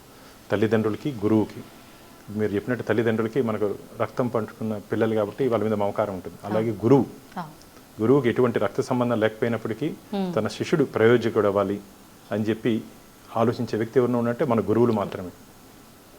కాబట్టి గురువుని గౌరవించండి, తల్లిదండ్రుని గౌరవించండి, మంచి స్నేహాన్ని పెట్టుకోండి. ఎందుకంటే tell your friend your character అంటారు. మంచి స్నేహితులతో కూడా ఉండాల్సిన అవసరం ఉంది. ఎందుకంటే చెడు తొందరగా అట్రాక్ట్ చేస్తుంది మనిషిని. కానీ ఒక్కసారి జీవితంలో మచ్చబడిన తర్వాత దాన్ని తుడుచుకునే చాలా కష్టం. కాబట్టి చాలా వరకు ఒక మంచి అలవాట్లు నేర్చుకొని ఒక మంచి బుద్ధితో ముందుకు పోవాలి. కాబట్టి తల్లిదండ్రుల్ని, గురువుల్ని గౌరవించేది నేర్చుకుంటే ఖచ్చితంగా సమాజంలో ప్రయోజకుడు అవుతారు. పుట్టుకతోనే ఎవడు మంచివాడు చెడ్డవాడు కాదమ్మా. పుట్టుకతోనే ఎవరు మంచివాడు చెడ్డవాడు కాదు. పెరుగుతున్నటువంటి వాతావరణంలో ఆ చుట్టూ ఉన్నటువంటి పరిస్థితుల ప్రభావంగా మనిషి మారే అవకాశం ఉంది. ఆ అవకాశం కూడా లేకుండా ఒక మంచి పద్ధతిలో మనం ఎదగాలంటే ఖచ్చితంగా ఆధ్యాత్మిక, అందుకని చాలాసార్లు చెప్తున్నా, ఆధ్యాత్మిక విలువల్ని మనం తెలుసుకుంటూ ఆచరిస్తే ఖచ్చితంగా జీవితంలో మంచి ఫలితాలు వస్తాయి. నాకైతే నమ్మకం ఉంది. ఇప్పుడున్నట్టు యువత చాలా సన్మార్గంలో నడుస్తున్నారని చెప్పి చూస్తేనే తెలుస్తూ ఉంది. ఇంకా నడవాలి. ఈ గెడ్డ మీద పుట్టినట్టు ప్రతి బిడ్డ ప్రయోజకుడై దేశం కోసం భారతమాత ఉన్నత శిఖరాలు ఎదిగే విధంగా మొత్తం చూడాలని చెప్పి నేను మనస్ఫూర్తిగా యువతని కోరుకుంటున్నాను. సార్, ఇప్పటి వరకు మీరు అంటే బోర్డు మెంబర్గా ఎంపిక అవ్వక ముందు నుంచే ఎన్నో సామాజిక కార్యక్రమాలు చేశారు. అయిన తర్వాత అంటే 2 సార్లు వెంటనే మీరు బోర్డు మెంబర్గా ఎంపిక అవ్వడం జరిగింది. అండ్ తర్వాత మీరు ఎన్నెన్నో ప్రాజెక్టులు చేశారు. ఇందాక మీరు చెప్పినట్టుగా శ్రవణము వాటికి సంబంధించి. ఇక మీదట ఏవైనా నేను ఇది చెయ్యాల్సిందే ఖచ్చితంగా అనే ప్రాజెక్ట్స్ ఏమైనా ఉన్నాయా కొత్తగా రాబోయాయి? ఎస్ అమ్మా. ముఖ్యంగా ఇప్పుడు మీకు చెప్పినట్టు శ్రవణము, బాలమందిరు, డఫ్ అండ్ డమ్ము దాదాపు 60 సంవత్సరాల మునుపు ఏర్పడినటువంటి ఇది. నేను మొన్న ఈఓ గారిని, చైర్మన్ గారిని తీసుకుని వెళ్ళి చూపించాను. ఈ మూడింటిని కలిపి ఒకే కాంపౌండ్ కింద తీసుకొని వచ్చేటట్టు ఇంటిగ్రేట్ చేసి ఒకే కాంపౌండ్ కింద తీసుకొని వచ్చేటట్టు ఒక లేటెస్ట్, ఇంకా దాంట్లో ఉన్నటువంటి ఎడ్యుకేషన్ సిస్టమ్ని మార్పు చేయాల్సిన అవసరం ఉంది. మార్పులు తీసుకురావాల్సిన అవసరం ఉంది. అంతేకాకుండా మాకున్నటువంటి ఎడ్యుకేషన్ ఇన్స్టిట్యూట్స్లో అప్గ్రేడ్ చేయాల్సిన అవసరం ఉంది. లక్కీగా ఈసారి నేను మా కమిటీ బోర్డు మెంబర్లో ఒక్కొక్కరు ఒక కమిటీకి వేస్తారు. నన్ను ఎస్వీబీసీకి ఎడ్యుకేషన్ కమిటీలో వేశారు.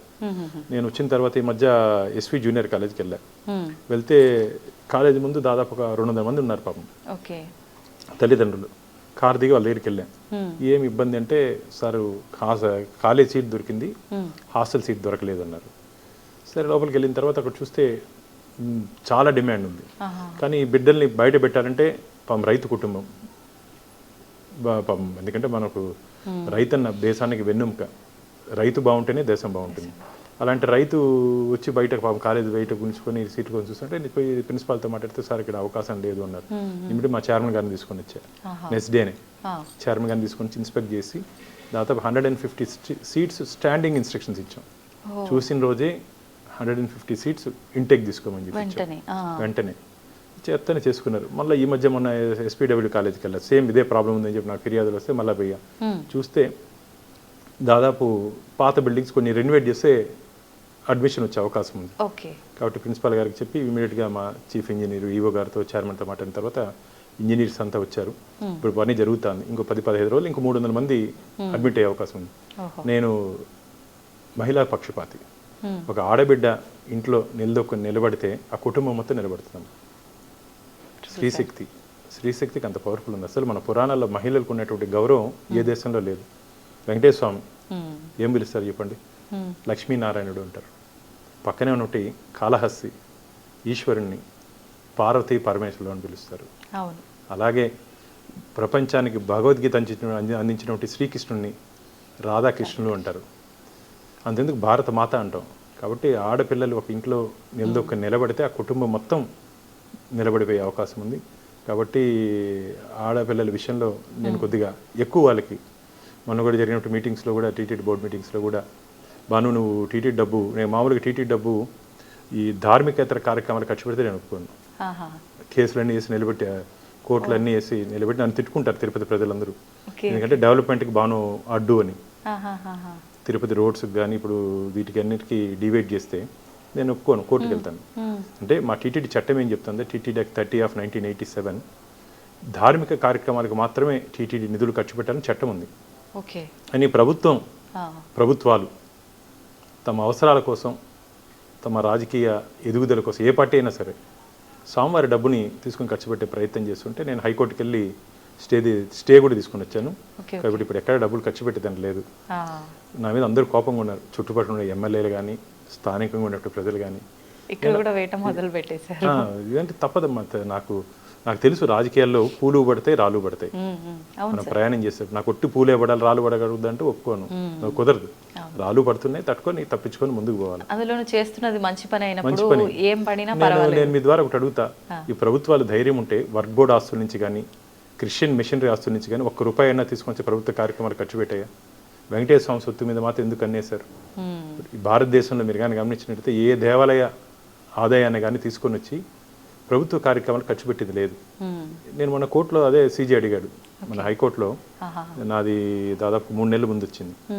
ఈ రోడ్స్కి అడిగారు 150 crores. అడిగితే మా టీటీడీలో తెలుగుగా బోర్డులో నిర్ణయం తీసుకుంటారని చెప్పారు. ప్రభుత్వ అడ్వకేట్ కొద్దిగా ఉత్సాహంగా, లేదు సార్ యాత్రికులు వస్తారు కాబట్టి వాళ్ళకి రోడ్లు వేయాలా, కాబట్టి దానికోసం మాకు 150 కోట్లు రిలీజ్ చేయండి అన్నాడు. మీరు యాత్రికులకు డెఫినేషన్ చెప్పండి పిలిగ్రిమ్కి అన్నాడు. అదే సార్ కొండకు వచ్చేవాళ్ళు అన్నారు.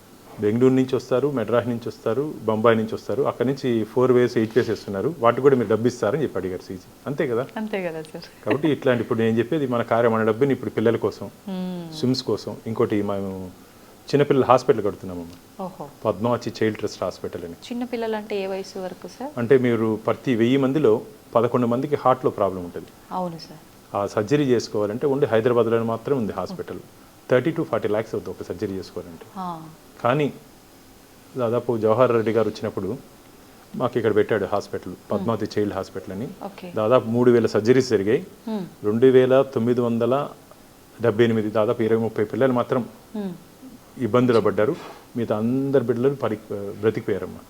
నేను వెళ్ళి హాస్పిటల్ వెళ్ళి ఆ తల్లిదండ్రులతో మాట్లాడితే తల్లి చిన్న బిడ్డని ఎత్తి కొండ కేసు చూపించింది, గుట్ట కేసు చూపించి వెంకటేశ్వర స్వామి నా బిడ్డను బ్రతికిచ్చాడని.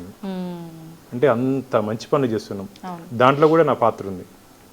ఒకసారి జవహర్ రెడ్డి గారికి ఇట్లే కరోనా టైంలో ఇంటికి వెళ్తే బాను నా డ్రీమ్ ప్రాజెక్ట్ ఈ హాస్పిటల్ చేయలేకపోతున్నాను అన్నాడు. ఏం నా అన్న, ఇట్లా మరిగా డబ్బులు సరిపోవట్లేదు, దీనికి 350 crores అవసరం అవుతుంది, మనకి ఇప్పుడున్నట్టు పరిస్థితుల్లో డబ్బు పెట్టలేకపోతున్నాం అన్నాడు.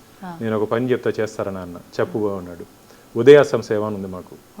ఉదయాసం అంటే ఉదయం నుంచి అస్తమించే వరకు స్వామివారి దగ్గర సేవలు, సుప్రభాతం నుంచి సుప్రభాతం, తోమాల, అర్చన, కళ్యాణం, సహస్ర దీపాలంకరణ ఇవన్నీ చూడొచ్చు. ఓకే ఈ సేవలు ₹1,00,00,000 పెట్టండి అన్న. ఆ, ఏంది మన ₹1,00,00,000 దేవుణ్ణి అమ్మేస్తూ ఉంటారు కదా, అందరూ అల్లరైపోతూ ఉంటారు. అంటే నీకెందుకు, నేను దాన్ని ఏ విధంగా సరిదిద్దాలో చెప్పాలి, నేను చేసుకుంటా. నేను గతంలో బోర్డు మెంబర్ కూడా ట్రై చేశానమ్మా దీన్ని. ఓహోహో. నాకు రాయలసీమలో ఉన్నటువంటి ఈ ప్రాంతంలో ఎక్కువ డయాలిసిస్ పేషెంట్స్ వచ్చేవాళ్ళు నా దగ్గరికి. ఆహాహా. డయాలిసిస్ చేసుకుంటే చాలా డబ్బుతో ముడివంటి పరిస్థితి. అవును, అవును. చేసుకోకుండా వాళ్ళు చాలా మంది చనిపోయిన సందర్భాలు, అవకాశం లేక అవకాశం లేక. చేసుకోవడానికి. అప్పుడు నేను బోర్డులో రైజ్ చేశాను. అప్పుడే 2016లోనే ఓకే. ఇట్లా మరగా 170 టికెట్స్ ఉన్నాయి, మనం ₹1,00,00,000 పెడదాము, ఆ వచ్చే డబ్బుని 170 కోట్లు డయాలిసిస్ యూనిట్కి పెడదాము, మంచి జరుగుతుందంటే అయ్యో ₹1,00,00,000 చెడ్డ పేరు వస్తుంది అన్నాడు. వస్తే రానిండి, మేము అప్పుడు 15 మంది బోర్డు మెంబర్ వస్తే రాని, మనం 15 మందికి చెడ్డ పేరు వస్తుంది, సమాజానికి మంచి చేస్తామంటే ఎందుకు కొన్ని అనివార్య కారణాల వల్ల డిఫర్ అయిపోయింది బోర్డులో. ఇది జవహర్ రెడ్డి గారికి చెప్పా, అన్న ఇట్లా అప్పుడు డిఫర్ అయింది, కానీ ఇప్పుడు మీకు అవకాశం ఉంది కాబట్టి చేయండి అని చెప్పాను. ఎంత అదృష్టం అంటే, నేను ఒక 10 రోజులైన తర్వాత అమిత్ షా గారు కొండకు వస్తున్న సందర్భంలో గుళ్ళోకి వెళ్తుంటే ఈవో గారు కనపడ్డారు. పిలిచారు దగ్గరికి, బాగా నువ్వు చెప్పినట్టు నచ్చింది నాకు, నెక్స్ట్ బోర్డుకే తెస్తున్నా, కానీ 170 లేవు, 531 టికెట్స్ ఉన్నాయి, ఫ్రైడే 28 టికెట్స్ ఉన్నాయి, ఫ్రైడే 1.5 crore పెడుతున్నా, దాదాపు మనకు 600 కోట్లు వస్తుంది దీనికి, నెక్స్ట్ బోర్డుకి తెస్తున్నట్టే చెప్పాను. నీకు 350 అడిగావు, ఇంకా ఎక్స్ట్రా వస్తే నాకు డయాలిసిస్ పెట్టి అన్న అని చెప్పాను. మీరు నమ్మరు, ఆ స్కీమ్ పెట్టిన 15 రోజుల లోపల దాదాపు 350 కోట్లు వచ్చింది. హాస్పిటల్ పని జరుగుతుంది, ఇప్పుడు జరుగుతుంది. ఇంకొక 6 నెలల లోపల అది పూర్తి స్థాయి అయిపోయిన తర్వాత కొన్ని వేల మంది పిల్లలకి డబ్బు లేని దాని ఏమంటారు, స్తోమత లేకుండా పాపం పిల్లల్ని కోల్పోతున్న తల్లిదండ్రులకి వెంకటేశ్వర స్వామి ప్రాణదానం చేస్తాడు. అలాంటి స్కీమ్ అసలు నాకైతే ఎంత సంతోషం అంటే, జవహర్ రెడ్డి గారు రిటైర్మెంట్ ఫంక్షన్లో చెప్పాడు, మామూలుగా ఐఏఎస్ ఆఫీసర్లు చెప్పరు, నాకు లోటు గునింది, ఇది చేస్తాను పూర్తి చేస్తానో లేనని, కానీ ఆ లోటుని ఈ ₹1,00,00,000 బాను నాకు సజెస్ట్ చేశాడు, భక్తుల నుంచి సహకారం వచ్చింది, నేను ముందుకు తీసుకుపోతానని జవహర్ రెడ్డి గారు చెప్పడం. అంటే ఇలాంటి మంచి పనులు ఇవన్నీ ఎందుకు చెప్తున్నా అంటే, భగవంతుడు ఉండేది మన కోసం, వెంకటేశ్వర స్వామి ఉండేది ఆయన ఏదో సంపాదించుకోవాలి, ఆయన ఏదో కోటీశ్వరుడు అయిపోవడం లేడు వెంకటేశ్వర స్వామి, ఆయనకు వస్తున్న డబ్బుని ప్రజల కోసం భక్తుల కోసం ఖర్చు పెట్టమని చెప్పి. కాబట్టి ప్రభుత్వాలు కూడా, ఏ ప్రభుత్వం అయినా సరే, ఏ బోర్డు అయినా సరే, ఇలా మంచి విషయాల కోసం ఖర్చు పెడదాం. గుళ్ళు కట్టి గోపురాలు కట్టితో పాటు విద్యాలయాలు అంటే స్కూల్స్, హాస్పిటల్స్, నాకు ఈ రెండింటి మీద ఎక్కువ కాన్సన్ట్రేషన్. కాబట్టి గుళ్ళు విద్యాలయాలకి ఇవ్వాల్సిన అవసరం ఉంది. నేను మొన్న మీరు చెప్పినట్టు ఏమి ఇంటెన్షన్ అని అడిగారు కదా, ఏ విధంగా తిరుపతిలో ఈ పద్మావతి కాలేజెస్ ఉన్నాయో, వెనుకబడిన ప్రాంతమైన రాయలసీమ, మీరు కానీ గమనించే అనంతపూర్, కడప, కర్నూలు, చిత్తూరు జిల్లా, అంటే కంబైన్ చిత్తూరు జిల్లా చాలా వెనుకబడిన ప్రాంతం. ఆ బిడ్డలు కానీ మనం కానీ ఆ రోజు చదువు కానీ చదివించుకొని ఉంటే వాళ్ళ ఇంటికి తీసుకుపోయి పెళ్లిళ్ళు చేసేవారు చిన్న వయసులో. అది చాలా ప్రమాదం. మా బిడ్డలు నాకైతే ఇంటి దగ్గరికి వస్తే నా కంట్లో నీళ్ళు వస్తుంది, అన్న ఎట్టైనా సరే మా బిడ్డకి సీట్ ఇవ్వండి, ఆ బిడ్డ నా ఎట్టైనా సరే హాస్టల్లో ఇవ్వండి. వాళ్ళు చెప్పారు, వాళ్ళతో మేము ఇక్కడ శ్రీనివాసంలో ఎక్కడున్నారని అడిగా, మా సత్రాలు ఉన్నాయి ఇక్కడ, సత్రాల్లో తీసుకుని రాత్రి పడుకొని అక్కడ మాకు వెంకటేశ్వర ప్రసాదం పెడతారు, రాత్రి అది పెట్టేసి తల్లిదండ్రులు పిల్లల్ని తీసుకొని వచ్చి పస్తులు ఉండేవారు సాయంత్రం వరకు డబ్బు లేకుండా. నేను అప్పుడు ఈవో గారికి చెప్పా, మన 1,00,000 మందికి భోజనం పెడతాను కొండ మీద. నేను వాళ్ళని అడిగాను, ప్రిన్సిపాల్ ఏమో డేస్ కాలర్ పెట్టట్లేదంటే, సార్ మాకు ప్రొవిజన్ లేదు, యాక్ట్ మనకు పర్మిట్ లేదు డేస్ కాలర్స్ పెట్టేదానికి. ఏందమ్మా పర్మిట్ లేదంటే, లేదు సార్ మనం పెట్టేదానికి మాకు మీరు ఇన్స్ట్రక్షన్స్ ఇస్తే పెడతా ఉన్నాను. నేను ఈవోకి చెప్పాను, అనే 1,00,000 మందికి కొండ మీద పెడతాను, ఈ పిల్లలు ఒక 200-300 మంది ఏమైనారన్న, వాళ్ళకి భోజనం పెట్టండి అంటే ఇప్పుడు భోజనం పెడుతున్నాం డేస్ కాలర్ కూడా. అంటే ఇవన్నీ ఏమంటే ఒక చిన్న ప్రయత్నంతో పెద్ద మార్పు. చిన్న ప్రయత్నం అంటే ఆలోచించి మనం గ్రౌండ్లోకి దిగాల. మనం పోయి పరిస్థితి అక్కడే కానీ పోకుండా ఉంటే మనకు తెలిసి ఉండేది కాదు. ఇక్కడే కూర్చొని ఏసీ రూమ్లో, ఆఫీసర్లు కూడా ఏసీ రూమ్లో కూర్చునేసి 4 గోడల మధ్య ఉంటే కుదరదు. మేము కానీ అధికారులు కానీ వెళ్ళాలి. ఇప్పుడుంటే ఆఫీసర్స్ మంచి ఆఫీసర్స్ ఉన్నారు మా టీటీడీలో, ఈఓ కానీ, జేఈఓ కానీ, అడిషనల్ ఈఓ కానీ, మా చైర్మన్ గారు కానీ, మా సభ్యులు కానీ చాలా మంచిగా ఉన్నాం. అందరూ ఒక్కొక్క ప్రయత్నం చేస్తే ఖచ్చితంగా ఒక్కొక్క ప్రయత్నం జీవితంలో గుర్తుండిపోతుంది. మనం చేసే ప్రయత్నం ఈరోజు పద్మావతి కాలేజ్ విషయం కానీ మిగతా జిల్లాలో కూడా పెట్టాలని చెప్పి ఒక ఆలోచన ఉంది. ఈ స్విమ్స్ ఇంతకుముందు మనం చెప్పినట్టు Sri Venkateswara institute of medical sciences మన ఆంధ్రప్రదేశ్లోనే ఏకైక సూపర్ స్పెషాలిటీ హాస్పిటల్. టోటల్ ఆంధ్రప్రదేశ్లో సూపర్ స్పెషాలిటీ హాస్పిటల్. ఏదన్నా ఇబ్బంది ప్రజలకి ఉండేటువంటి వైద్యాలయం అంటారు. హాస్పిటల్స్ కూడా ఆలయంతో సమానం. కాబట్టి నేను ఇంకో టార్గెట్ ఉంది, అది చాలా కష్టం.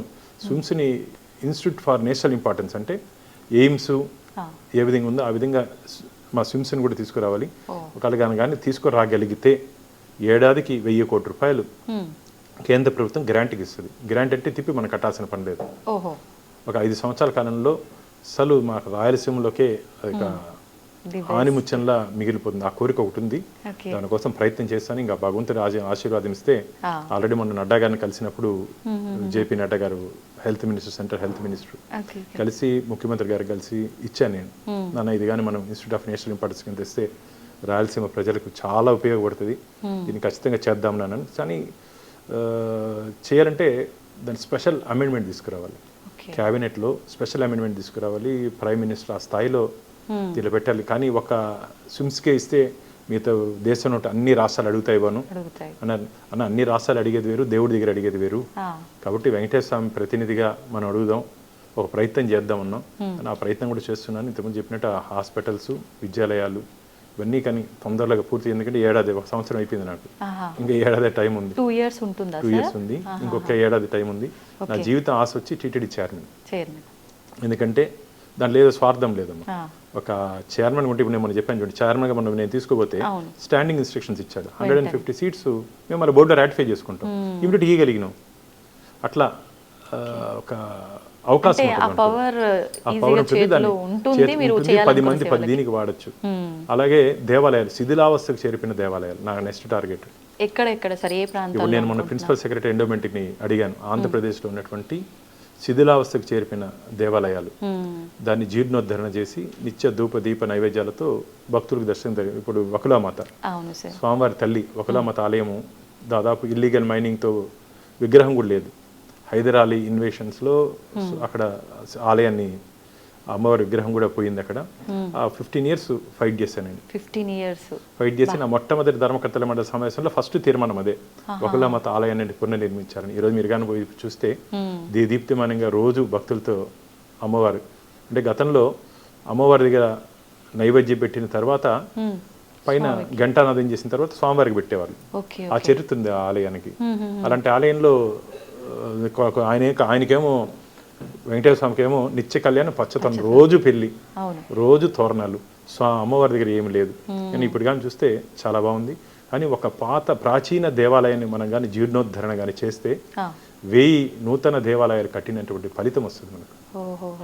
కాబట్టి నేను మొన్న ఈఓ గారికి చెప్పాను, చైర్మన్కి చెప్పాను, ఇప్పుడు ప్రిన్సిపల్ సెక్రటరీ ఎండోమెంట్స్కి చెప్పి లిస్ట్ తీస్తున్నాను. అలా మీ దృష్టిలో ఉన్న ఆలయాలు ఏంటి సార్? ఫస్ట్ మీరు ఆ పవర్ రాగానే చెయ్యాలి అనుకునే ఆలయం చాలా ఉన్నాయి మాది. ఇప్పుడు నాకు మొన్న ఇక్కడ ఒకటి వచ్చింది, మన చోళులు కట్టినటువంటి దేవాలయాలు, విజయనగర చక్రవర్తితో కట్టిన దేవాలయాలు చాలా వస్తున్నాయి.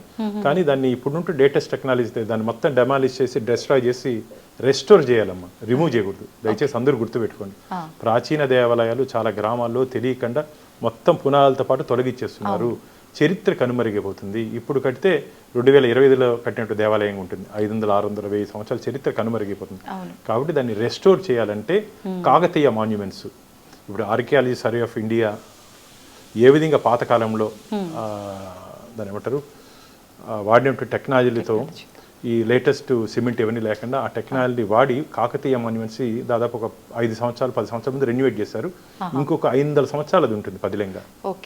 అట్లా ప్రాచీన ఆలయాలను కూడా మనం టెక్నాలజీతో చేసుకుంటే ప్రాచీన కట్టడం ఉంటుంది, ఆ వైబ్రేషన్స్ ఉంటుంది, మన గత చరిత్ర కూడా భవిష్యత్తు చూపించే అవకాశం. అప్పటి కట్టడాలు, ఆలయ కట్టడాల్లో కూడా ఒక జ్ఞానాన్ని తెలియచేసేవారు అని చెప్పి అంటూ ఉంటారు. కాబట్టి అవి భద్రపరచుకోవడం ముఖ్యం. కాబట్టి అందుకని ఇప్పుడు మీరు కొట్టి కట్టేస్తే 25th century 2025 టెంపుల్కి అయిపోతుంది. అప్పుడు కడితే చోళులు, విజయనగర చక్రవర్తులు, పాండాసు వీళ్ళంతా కట్టినప్పుడు చరిత్ర ప్రజలకు చూపించవచ్చు. ఇవన్నీ ఎందుకు చెప్తున్నానంటే మీరు కానీ విదేశాలకు వెళ్తే ఏముండదు, ఒక చిన్న రాయి గుట్ట ఉంటుంది, దాన్ని చూపించి వాళ్ళు చరిత్ర చెప్తారు. ప్రపంచానికే జ్ఞాన భిక్ష పెట్టినటువంటి దేశం మంది. తక్షశిల, నలంద విదేశాల నుంచి వచ్చి ఇక్కడ విద్యాభ్యాసం చేసి వెళ్ళినటువంటి సందర్భం. అలాంటి విద్యాలయాలు తిరిగి ఈరోజు మనం తీసుకురావాల్సిన అవసరం ఉంది.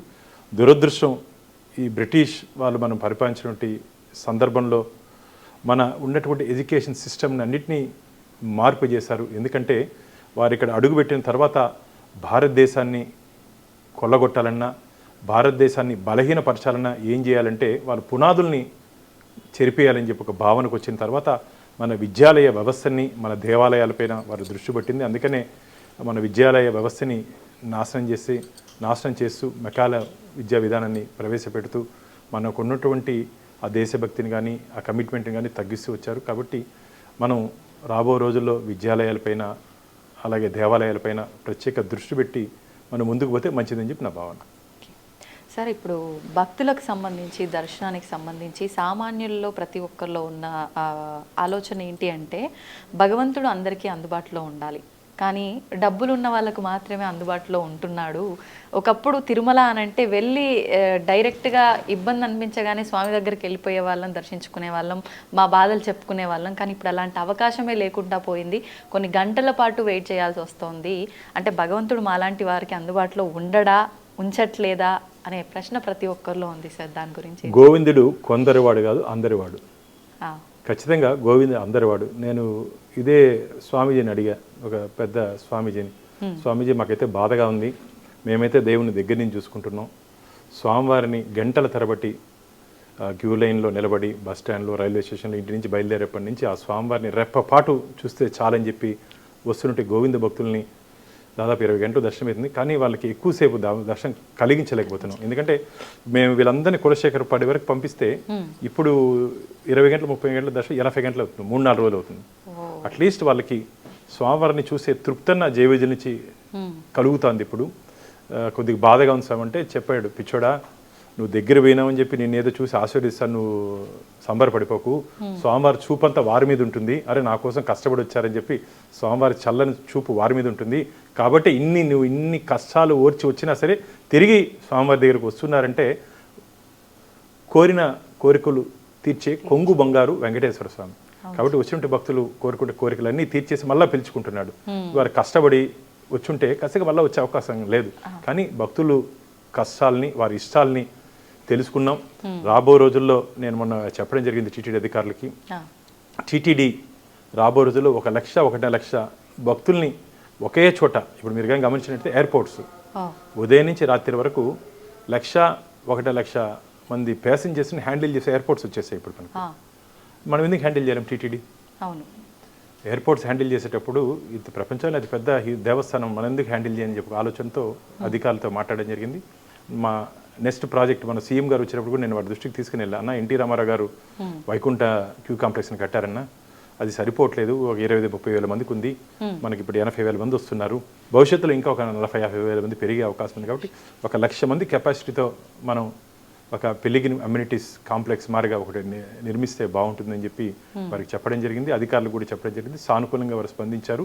రాబో రోజులు ఏ భక్తులు కూడా చల్లు వనకుండా, ఎండకి ఎండకుండా, ఆకలికి బాధపడకుండా అందరూ కలిసి ఒకే సముదాయంలోకి లోపలికి వస్తే ఒక ఆధ్యాత్మిక అనుభూతి రావాలి వాళ్ళకి. అక్కడ లైబ్రరీస్ కానీ, ఆధ్యాత్మిక విజువల్స్ కానీ, దీనికి సంబంధించి అన్ని విజువల్స్ వచ్చేటట్టు ప్లాన్ చేస్తున్నాం. అది తొందరగా నాకు తెలిసి ఈ ఉన్నటువంటి 1 సంవత్సరం ఏడాదిలోనే దానికి భూమి పూజ చేయాలని చెప్పి అనుకుంటున్నాం. 3-4 సంవత్సరాలు అది పూర్తయితే ఖచ్చితంగా కలియుగ వైకుంఠంగా అని చెప్పి భావిస్తూ కొండకు వస్తారు. ఆ వైకుంఠం ఎలా ఉంటుందో చూపించాలని చెప్పి కోరికతో మేమున్నాం. వస్తుంటే భక్తులు ఎటువంటి ఇబ్బంది పడకుండా ఖచ్చితంగా చేయాలని చెప్పి ఒక దృఢ సంకల్పంతో మేమున్నాం. ఆ స్వామివారి ఆశీర్వాదం, గోవిందుడు వెంకటేశ్వర స్వామి ఆశీర్వాదం ఖచ్చితంగా ఈ అన్ని పనులు చేసేదానికి వారు ఇవ్వాలని చెప్పి. అంతేకాకుండా మీరు అన్నారు ఇంతకుముందు వస్తుంటే భక్తులు కష్టాలు పడుతున్నారని, కానీ వస్తుంటే భక్తులు అందరికీ మీరు కానీ గమనించినట్టయితే తరిగొండ వెంగమాంబ అన్నప్రసాద కేంద్రంలో దాదాపు 70-80 వేల మందికి నిత్య అన్న ప్రసాదం ఇస్తున్నాం. నేను కొండకి వెళ్ళినప్పుడు కూడా ఖచ్చితంగా ఒక పూట అక్కడికి పోయి తిని వస్తాం. మన ఇంట్లో కన్నా బాగుంటుందమ్మా, మన ఇంట్లో కన్నా బాగుంటుంది, అంత బాగా స్వామివారి ప్రసాదం ఇస్తాం. క్యూ లైన్లో అల్పాహారం, పాలు ఇవన్నీ భక్తులకి అందజేస్తున్నాం. కానీ మీరు చెప్పినట్టు గతంలో మేము చిన్నప్పుడు 30,000 మంది భక్తులు స్వామివారిని దర్శించుకునేందుకు వచ్చేవారు, ఈజీగా దర్శనం అయిపోయేది. అందరూ కులశేఖర్ దాదాపు 30 years బ్యాక్. ఈ రోజు దాదాపు 80,000 మంది వస్తున్నారు. శనివారం ఆదివారం అయితే దాదాపు 1.5 లక్ష వస్తున్నారు. మనకు గుళ్ళో సుప్రభాత సేవ నుంచి ఏకాంత సేవ వరకు స్వామివారి కైంకర్యాలు తీసేస్తే 19 గంటలు మాత్రమే భక్తులకి మనం దర్శనం కలిగించే అవకాశం ఉంది. అది కూడా లఘు దర్శనంతో దర్శనం చేస్తే దాదాపు 4,500 మందికి దర్శనం చేసే అవకాశం ఉంది కాబట్టి మ్యాక్సిమం 80,000 మందికి మనం దర్శనం చేయించవచ్చు. ఓకే. కాబట్టి మాకు కూడా అందరికీ మంచి దర్శనం చేయించాలని చెప్పి కోరుకుంది. కానీ అందరినీ లోపలికి కానీ కులశేఖరపడి వరకు రాములవారి వరకు కానీ పంపిస్తే ఇంకా దర్శనం 80-90 గంటలు అయ్యే ప్రమాదం ఉంది. కాబట్టి వచ్చినట్టు భక్తులు తృప్తిగా చూసే విధంగా ఏ విధంగా చేయాలో ఖచ్చితంగా ఆ విధంగా మేము చేసేదానికి ఆ ఒక్కసారి కొండకు వచ్చిన తర్వాత ఏ భక్తులు కూడా ఇబ్బంది పడకుండా ఏ విధంగా ఉండాలో ఆలోచనతో ముందుకు పోయే దిశగా మా ధర్మకర్తల మండలి మేము ప్రయత్నం చేస్తున్నాం. ఖచ్చితంగా రాబో రోజుల్లో దాంట్లో మేము ఒక విజయవంతమైన ఆలోచనతో మేము ముందుకు వస్తామని చెప్పి గట్టి విశ్వాసం నమ్మకం నాకుంది. ఇప్పుడు మీరు అన్నట్టుగా తృప్తిగా స్వామిని చూసుకునే అవకాశాలు కల్పించబోతున్నారు అన్నారు. ప్రస్తుతం తీసుకుంటే సార్, అంటే విఐపీస్ పెద్ద పెద్ద పలుకుబడి ఉన్న వాళ్ళు వస్తే వాళ్ళని 15-20 నిమిషాలైనా నిలబెట్టి చూయిస్తే రాని ఇబ్బంది నార్మల్గా వచ్చిన భక్తుల విషయంలో వచ్చేసరికి సెక్యూరిటీ వాళ్ళు తోసి పడేస్తారంటే వీళ్ళకి ఏమైపోతుంది ఏందో కూడా పట్టించుకోకుండా తోసి పడేయడం ఎంతవరకు కరెక్ట్? అది చాలా తప్పమ్మా. భగవంతుని తోసే హక్కు మనకు లేదు. భగవంతుడి దగ్గరికి రావాలి, భగవంతుని ఆశీర్వాదం కావాలని చెప్పేసి భక్తులకి తోసే హక్కు మాకు లేదు. అది చాలా తప్పు, అలా చేయకూడదు. నేను కూడా చాలా సందర్భాల్లో చెప్పడం జరిగింది. అక్కడ శ్రీవారి సేవకులు ఉంటారు, మీరు ఆ భక్తుడు రూపంలో మీరు వస్తే మిమ్మల్ని ఎవరన్నా తోస్తే ఎట్టుంటుంది. కాబట్టి గోవింద అని చెప్పి మర్యాదగా కొద్దిగా దగ్గర తీసుకోండి. తోసి లాగేది పెరిగేది ఇదేమి కుస్తీ పోటీలు కాదు. అది దేవాలయం, పవిత్ర దేవాలయం, కలియుగ వైకుంఠం, ఇలా వైకుంఠం. ఆ స్వామివారి వైకుంఠం దగ్గరికి వచ్చినప్పుడు మనం అక్కడ ఉన్నటువంటి భక్తుల ఇష్టాలు తెలుసుకొని మనం వివరించాలి. కాబట్టి అలాంటి చర్యలు జరగకుండా మేము అక్కడ ట్రైనింగ్ ఇస్తున్నాం. అలాంటిది చేస్తే ఆ బాధ్యత మాదే. శ్రీవారి సేవకులు చేసినా సరే దాని బాధ్యత మాదే అంటున్నాను. ఎందుకంటే అక్కడ నుండి కస్టోడియన్స్గా మాది కూడా తప్పులో మాది కూడా తప్పు ఉంటుంది. కాబట్టి వాళ్ళు కూడా మీ ద్వారా హెచ్చరిస్తున్నాం. శ్రీవారి సేవకులు కూడా ఒళ్ళు దగ్గర పెట్టుకొని వస్తుంటే భక్తులు, వెంకటేశ్వర స్వామి భక్తులు వాళ్ళు, మీరు స్వామివారి సేవకు వచ్చారు, వారు కూడా స్వామివారి అనుగ్రహం కోసం వచ్చారు. సేవకు వచ్చారు కదా అని చెప్పి వాళ్ళని లాగేది తోసే చేయొద్దండి. మీరు కూడా స్వామివారి సేవకు స్వామి భక్తితో వచ్చారు కాబట్టి వచ్చి ఉంటే భక్తులు కూడా అదే భక్తి శ్రద్ధలతో గోవింద అని చెప్పి నెమ్మదిగా వారిని తీసుకోండి తప్ప లాగేది తోసే వ్యవహారాలు దయచేసి ఎవరు చేయొద్దని చెప్పి మీ ద్వారా చెప్తున్నాను. సార్, కాలినడకన వచ్చే భక్తుల విషయానికి వస్తే ముందర ఉన్నదానికి ఇప్పటికీ చాలా డెవలప్మెంట్ అనేది కనిపిస్తోంది. ఇంకా ముందు ముందు ఇంకేమైనా చేయబోతున్నారా ప్రత్యేకించి ఆ భక్తుల కోసం? స్వామివారికి అడుగడుగు దండాలవాడ గోవింద అని అంటారు. స్వామివారిని నడకదారిలో ఇప్పుడు నేను కూడా ఏదైనా కోరికుంటే స్వామిని నడిచొచ్చి గుండు కొట్టుకుంటాను, మొక్కుంటాను. చాలా మందికి స్వామివారికి ఆ నడకదారిలో వస్తే 7 కొండలు, నారాయణాద్రి, విషభాద్రి, వెంకటాద్రి, నీలాద్రి, శేషాద్రి, 7 కొండలు ఎక్కుతూ అన్నమయ్య చెప్పడం జరిగింది. అన్నమయ్య సంకీర్తనలో ఈ స్వామివారి వైభవం గురించి చెప్పడం జరిగింది. అదిగో అల్లదిగో అని చెప్పి వారు పాడినటువంటి కీర్తనలు ఈ రోజు కూడా చెవుల్లో మారుమోగిపోతున్నాయి. కాబట్టి అలాంటి పవిత్రమైన ప్లస్ మీకు తెలుసో తెలియదు, 7 కొండలు శాలిగ్రామ స్వరూపం. ప్రతి రాయి, రప్ప, పుట్ట, చెట్టు హరినామ జపం చేస్తుంటాయి. మీరు కంటికి మనకేమట కనపడుతుంది, చెట్టు పుట్ట గుట్టగా, గుట్టలు కాదమ్మా, అన్ని ఋషి సమానులు అక్కడ వాళ్ళు ఉండి తపస్సు చేస్తున్నారు. అందుకని చాలా మంది చెప్పులు, నేను కూడా కొండకి వెళ్ళాలంటే తిరుపతి ఇంట్లోనే చెప్పులు వదిలేస్తాను. ఇంట్లోనే చెప్పులు వదిలేస్తాను. కొండ ప్రయాణం ఉంటే చెప్పులు వేసుకొని వదిలేసి వెళ్తాను. దర్శనం అయిన తర్వాత ఇంటికి వచ్చినాకే ఉంటుంది. అట్లా చాలా మంది మీరు ఇప్పుడు నరకదారులు గమనించినట్టయితే 90% ఎవరు చెప్పులు వేసుకోరు. ఆ శాలిగ్రామం ప్రాంతం కాబట్టి దాని మీద అడుగు పెట్టాలంటే ఆ చెప్పులు లేకుండా వెళ్తారు చాలా మంది. కాబట్టి అలాంటి దివ్య క్షేత్రం ఇది. కాబట్టి మీరు చెప్పినట్టు వస్తుంటే భక్తుల ఇబ్బందులు ఖచ్చితంగా మేము గుర్తించాం. నడకదారిలో ఉన్నటువంటి చిరుత దాడిది కొద్దిగా ఇబ్బంది ఉంది. ఇది వరాహ క్షేత్రం అమ్మ. వరాహస్వామి వెంకటేశ్వర స్వామికి ఇచ్చిన క్షేత్రం. అటవీ ప్రాంతంలో మనం ఉన్నాం, అంటే అటవీ జంతువులు జీవిస్తుంటే ప్రదేశంలో మనం ఉన్నాం. వాటికి ఉన్నటువంటి స్వేచ్ఛను కూడా మనం తీసుకోకూడదు. ఈ మధ్య చిన్న బిడ్డని ఒక పాము చిరు తీసుకొని చంపేయడం జరిగింది. నేను దాంట్లో కూడా నేను హైకోర్టుకి వెళ్ళా. ప్రభుత్వం 5 లక్షలు ఇస్తే ఆ బిడ్డకి 20 లక్షలు ఇవ్వాలని చెప్పి నేను కోర్టుకి వెళ్ళా. అదనంగా ఒక 10 లక్షలు ఇప్పించారు ఆ బిడ్డకి, ఆ తల్లిదండ్రులకి. ఇంకో 10 లక్షల కోసం ప్రయత్నం చేస్తున్నా, కోర్టులో ఉంది ఇంకా స్టిల్ పెండింగ్. కాబట్టి వస్తుంటే భక్తులు అందుకని జాగ్రత్తలు తీసుకున్నాం. కాబట్టి ఏ విధంగా జాగ్రత్తలు తీసుకోవాలో ఆ విధంగా జాగ్రత్తలు తీసుకుంటూ భక్తుల భద్రతే మాకు ముఖ్యం. కాబట్టి భక్తుల భద్రతని దృష్టిలో పెట్టుకొని ఆ 7 కొండలు ఎక్కే ప్రతి భక్తుడికి ఎటువంటి ఇబ్బంది రాకుండా ఏ విధంగా చర్యలు చేయాలో అది మేము తీసుకుంటున్నాం.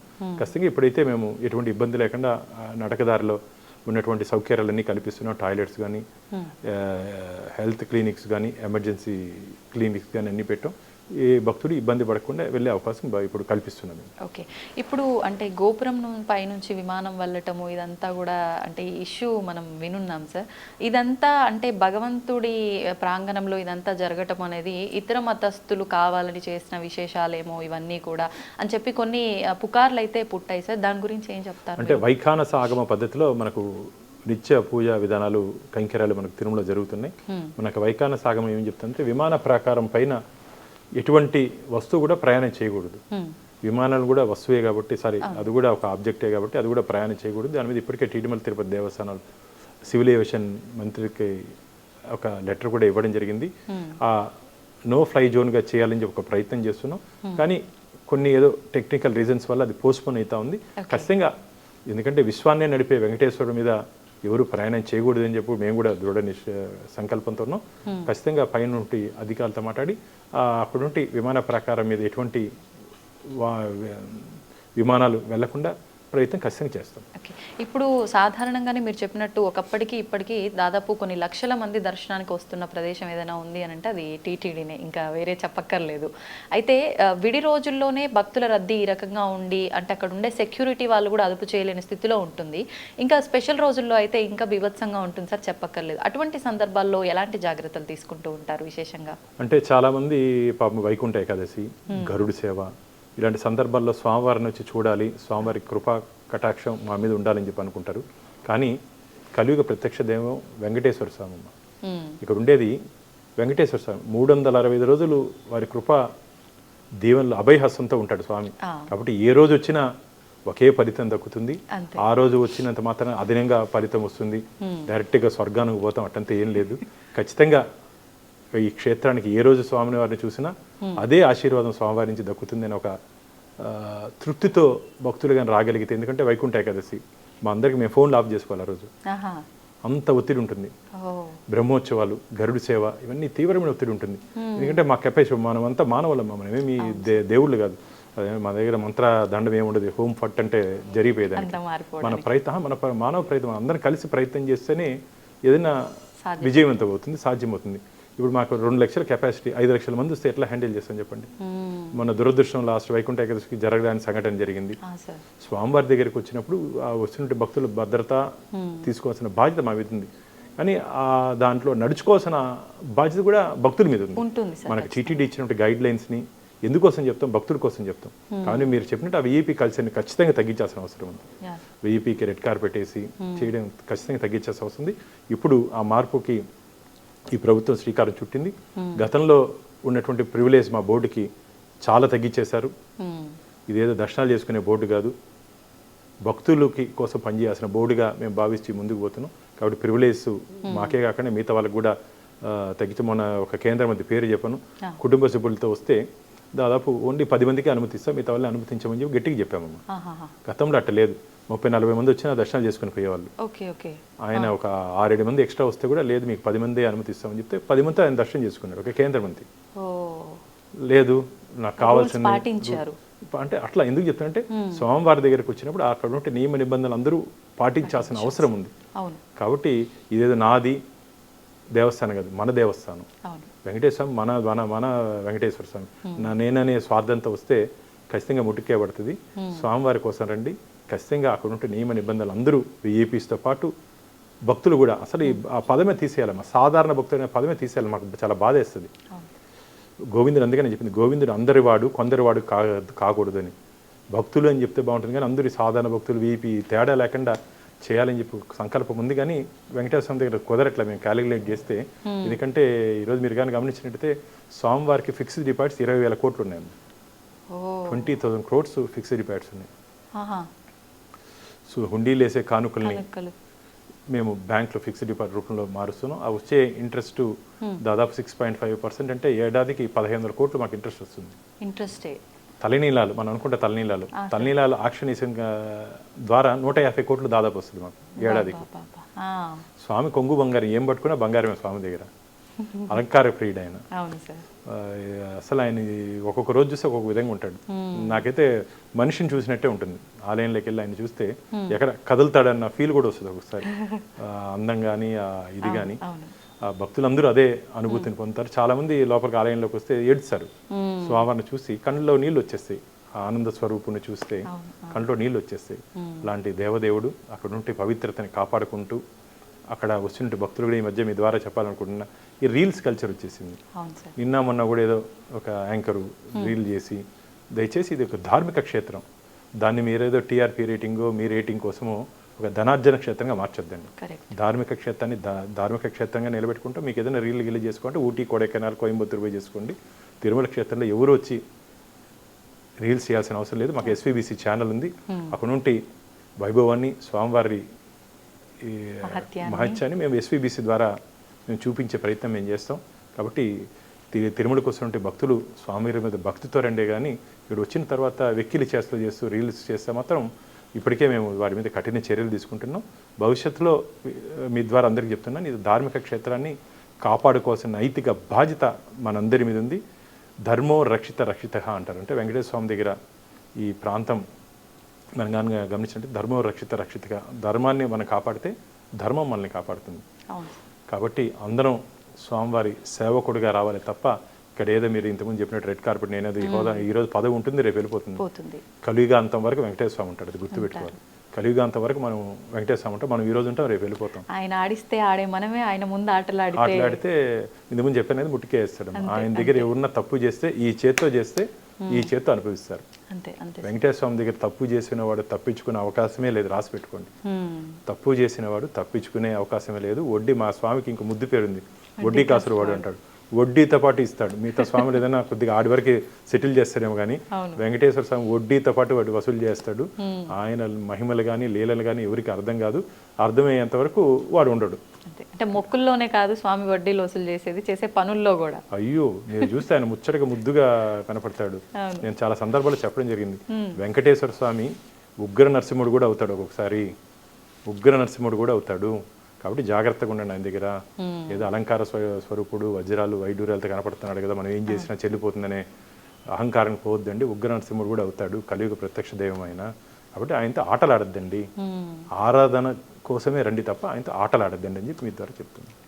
సార్, అంటే స్వామి సేవలో నిమగ్నమై ఉన్న వారికి ఎక్కువగా కొన్ని అద్భుతాలు, మిరాకిల్స్ చూపిస్తాడు అని అంటూ ఉంటారు. అంటే చేసే పనుల్లో అనే కాదు, రియల్ లైఫ్లో కూడా కొన్ని కొన్ని మిరాకిల్స్ చూపిస్తాడంటారు. అలాంటివి మీ లైఫ్లో ఏమైనా జరిగాయా?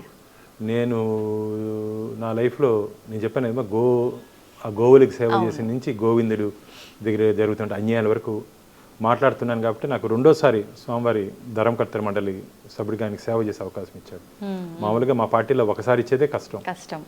రెండోసారి స్వామివారి సేవకు మళ్ళా స్వామివారి నన్ను తీసుకొని పార్టీ నన్ను పంపించిందంటే ఖచ్చితంగా స్వామివారికి పట్ల అంకిత భావంతో, త్రికరణ శుద్ధితో ఖచ్చితంగా పనిచేస్తే స్వామివారు, ఎందుకంటే నాకన్నా మేధావులు ఉన్నారు, నాకన్నా బాగా కష్టపడేవారు ఉన్నారు, నాకన్నా ధార్మికవేత్తలు ఉన్నారు.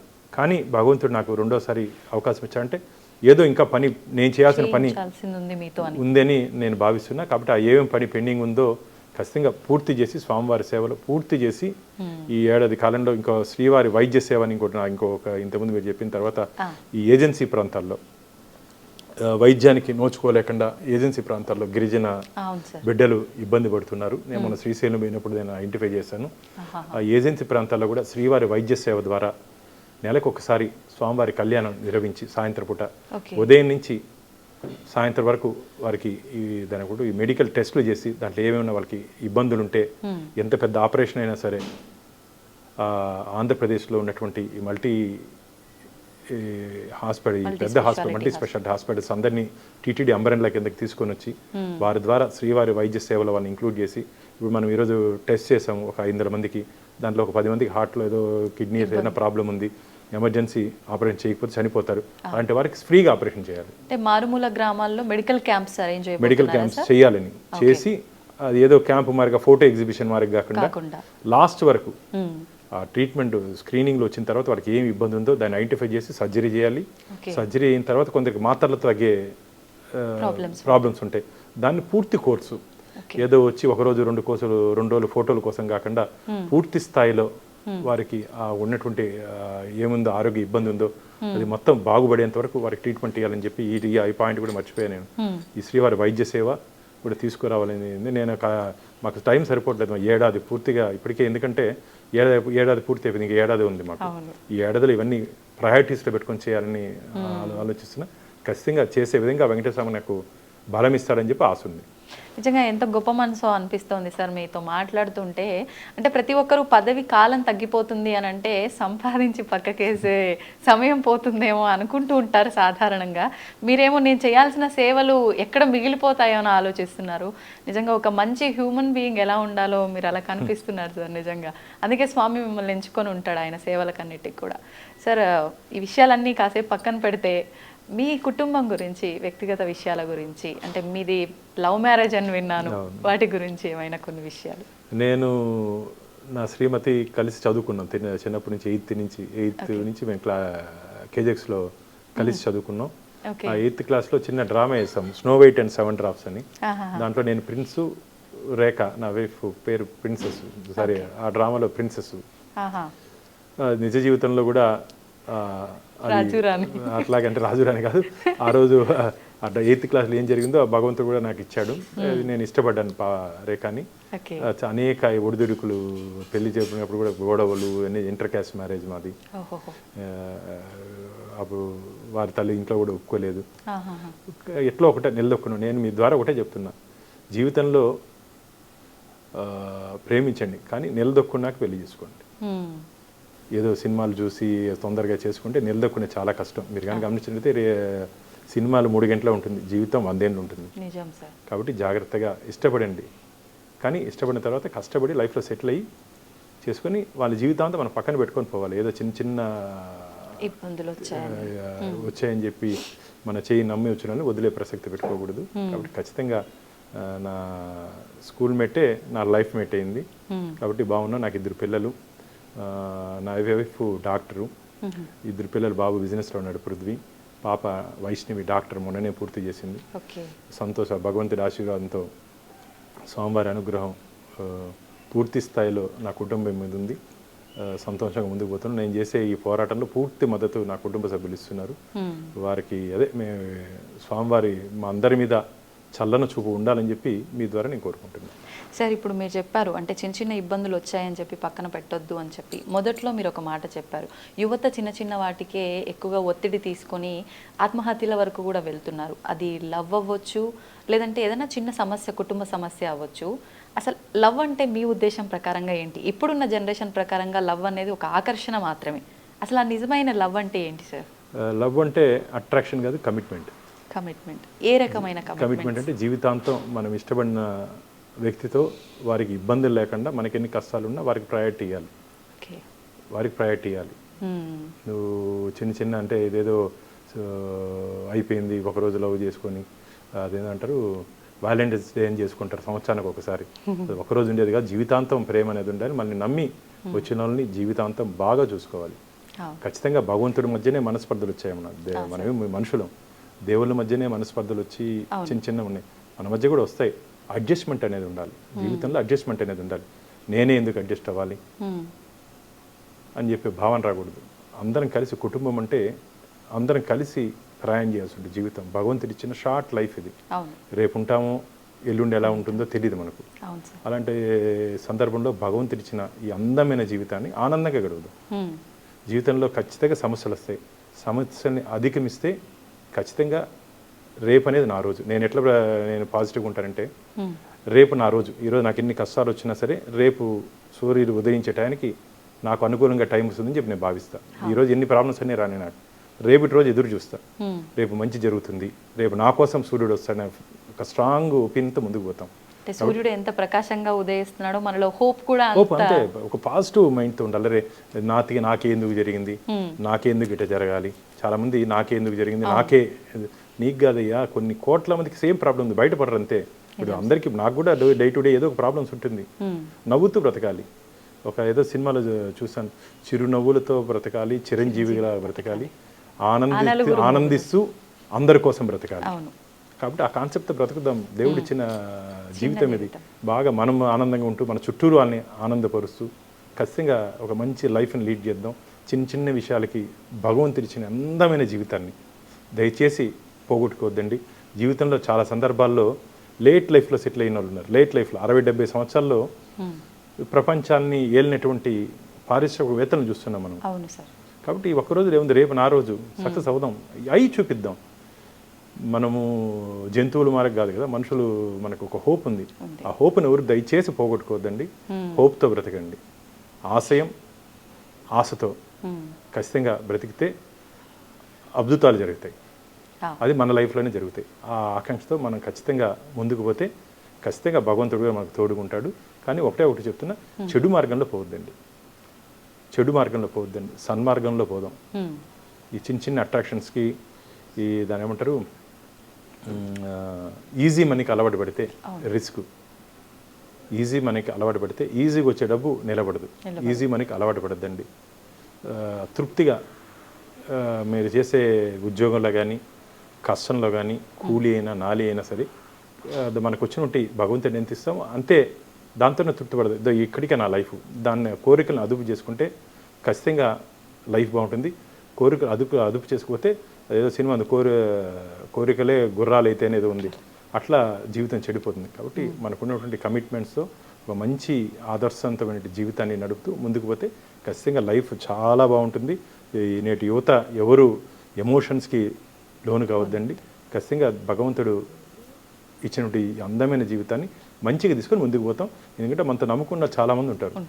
నువ్వు సూసైడ్ చేసుకోకపోతే నేను నమ్మిన తల్లి కానీ, నేను నీతో పాటు ఉన్నటువంటి స్నేహితులు కానీ, వీళ్ళందరూ స్నేహితులన్నా కొద్దిగా ఒక నెల 2 నెలల సంవత్సరం బాధపడతారు.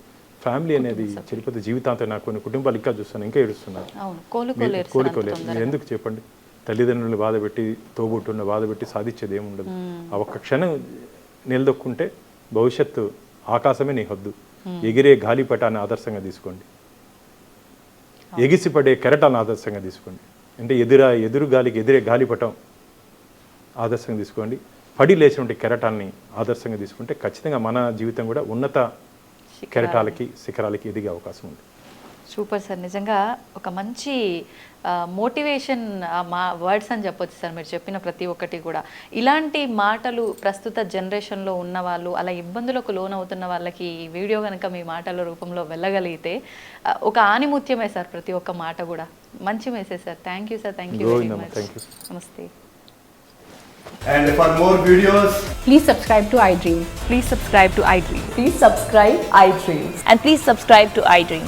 For more videos, subscribe to iDream.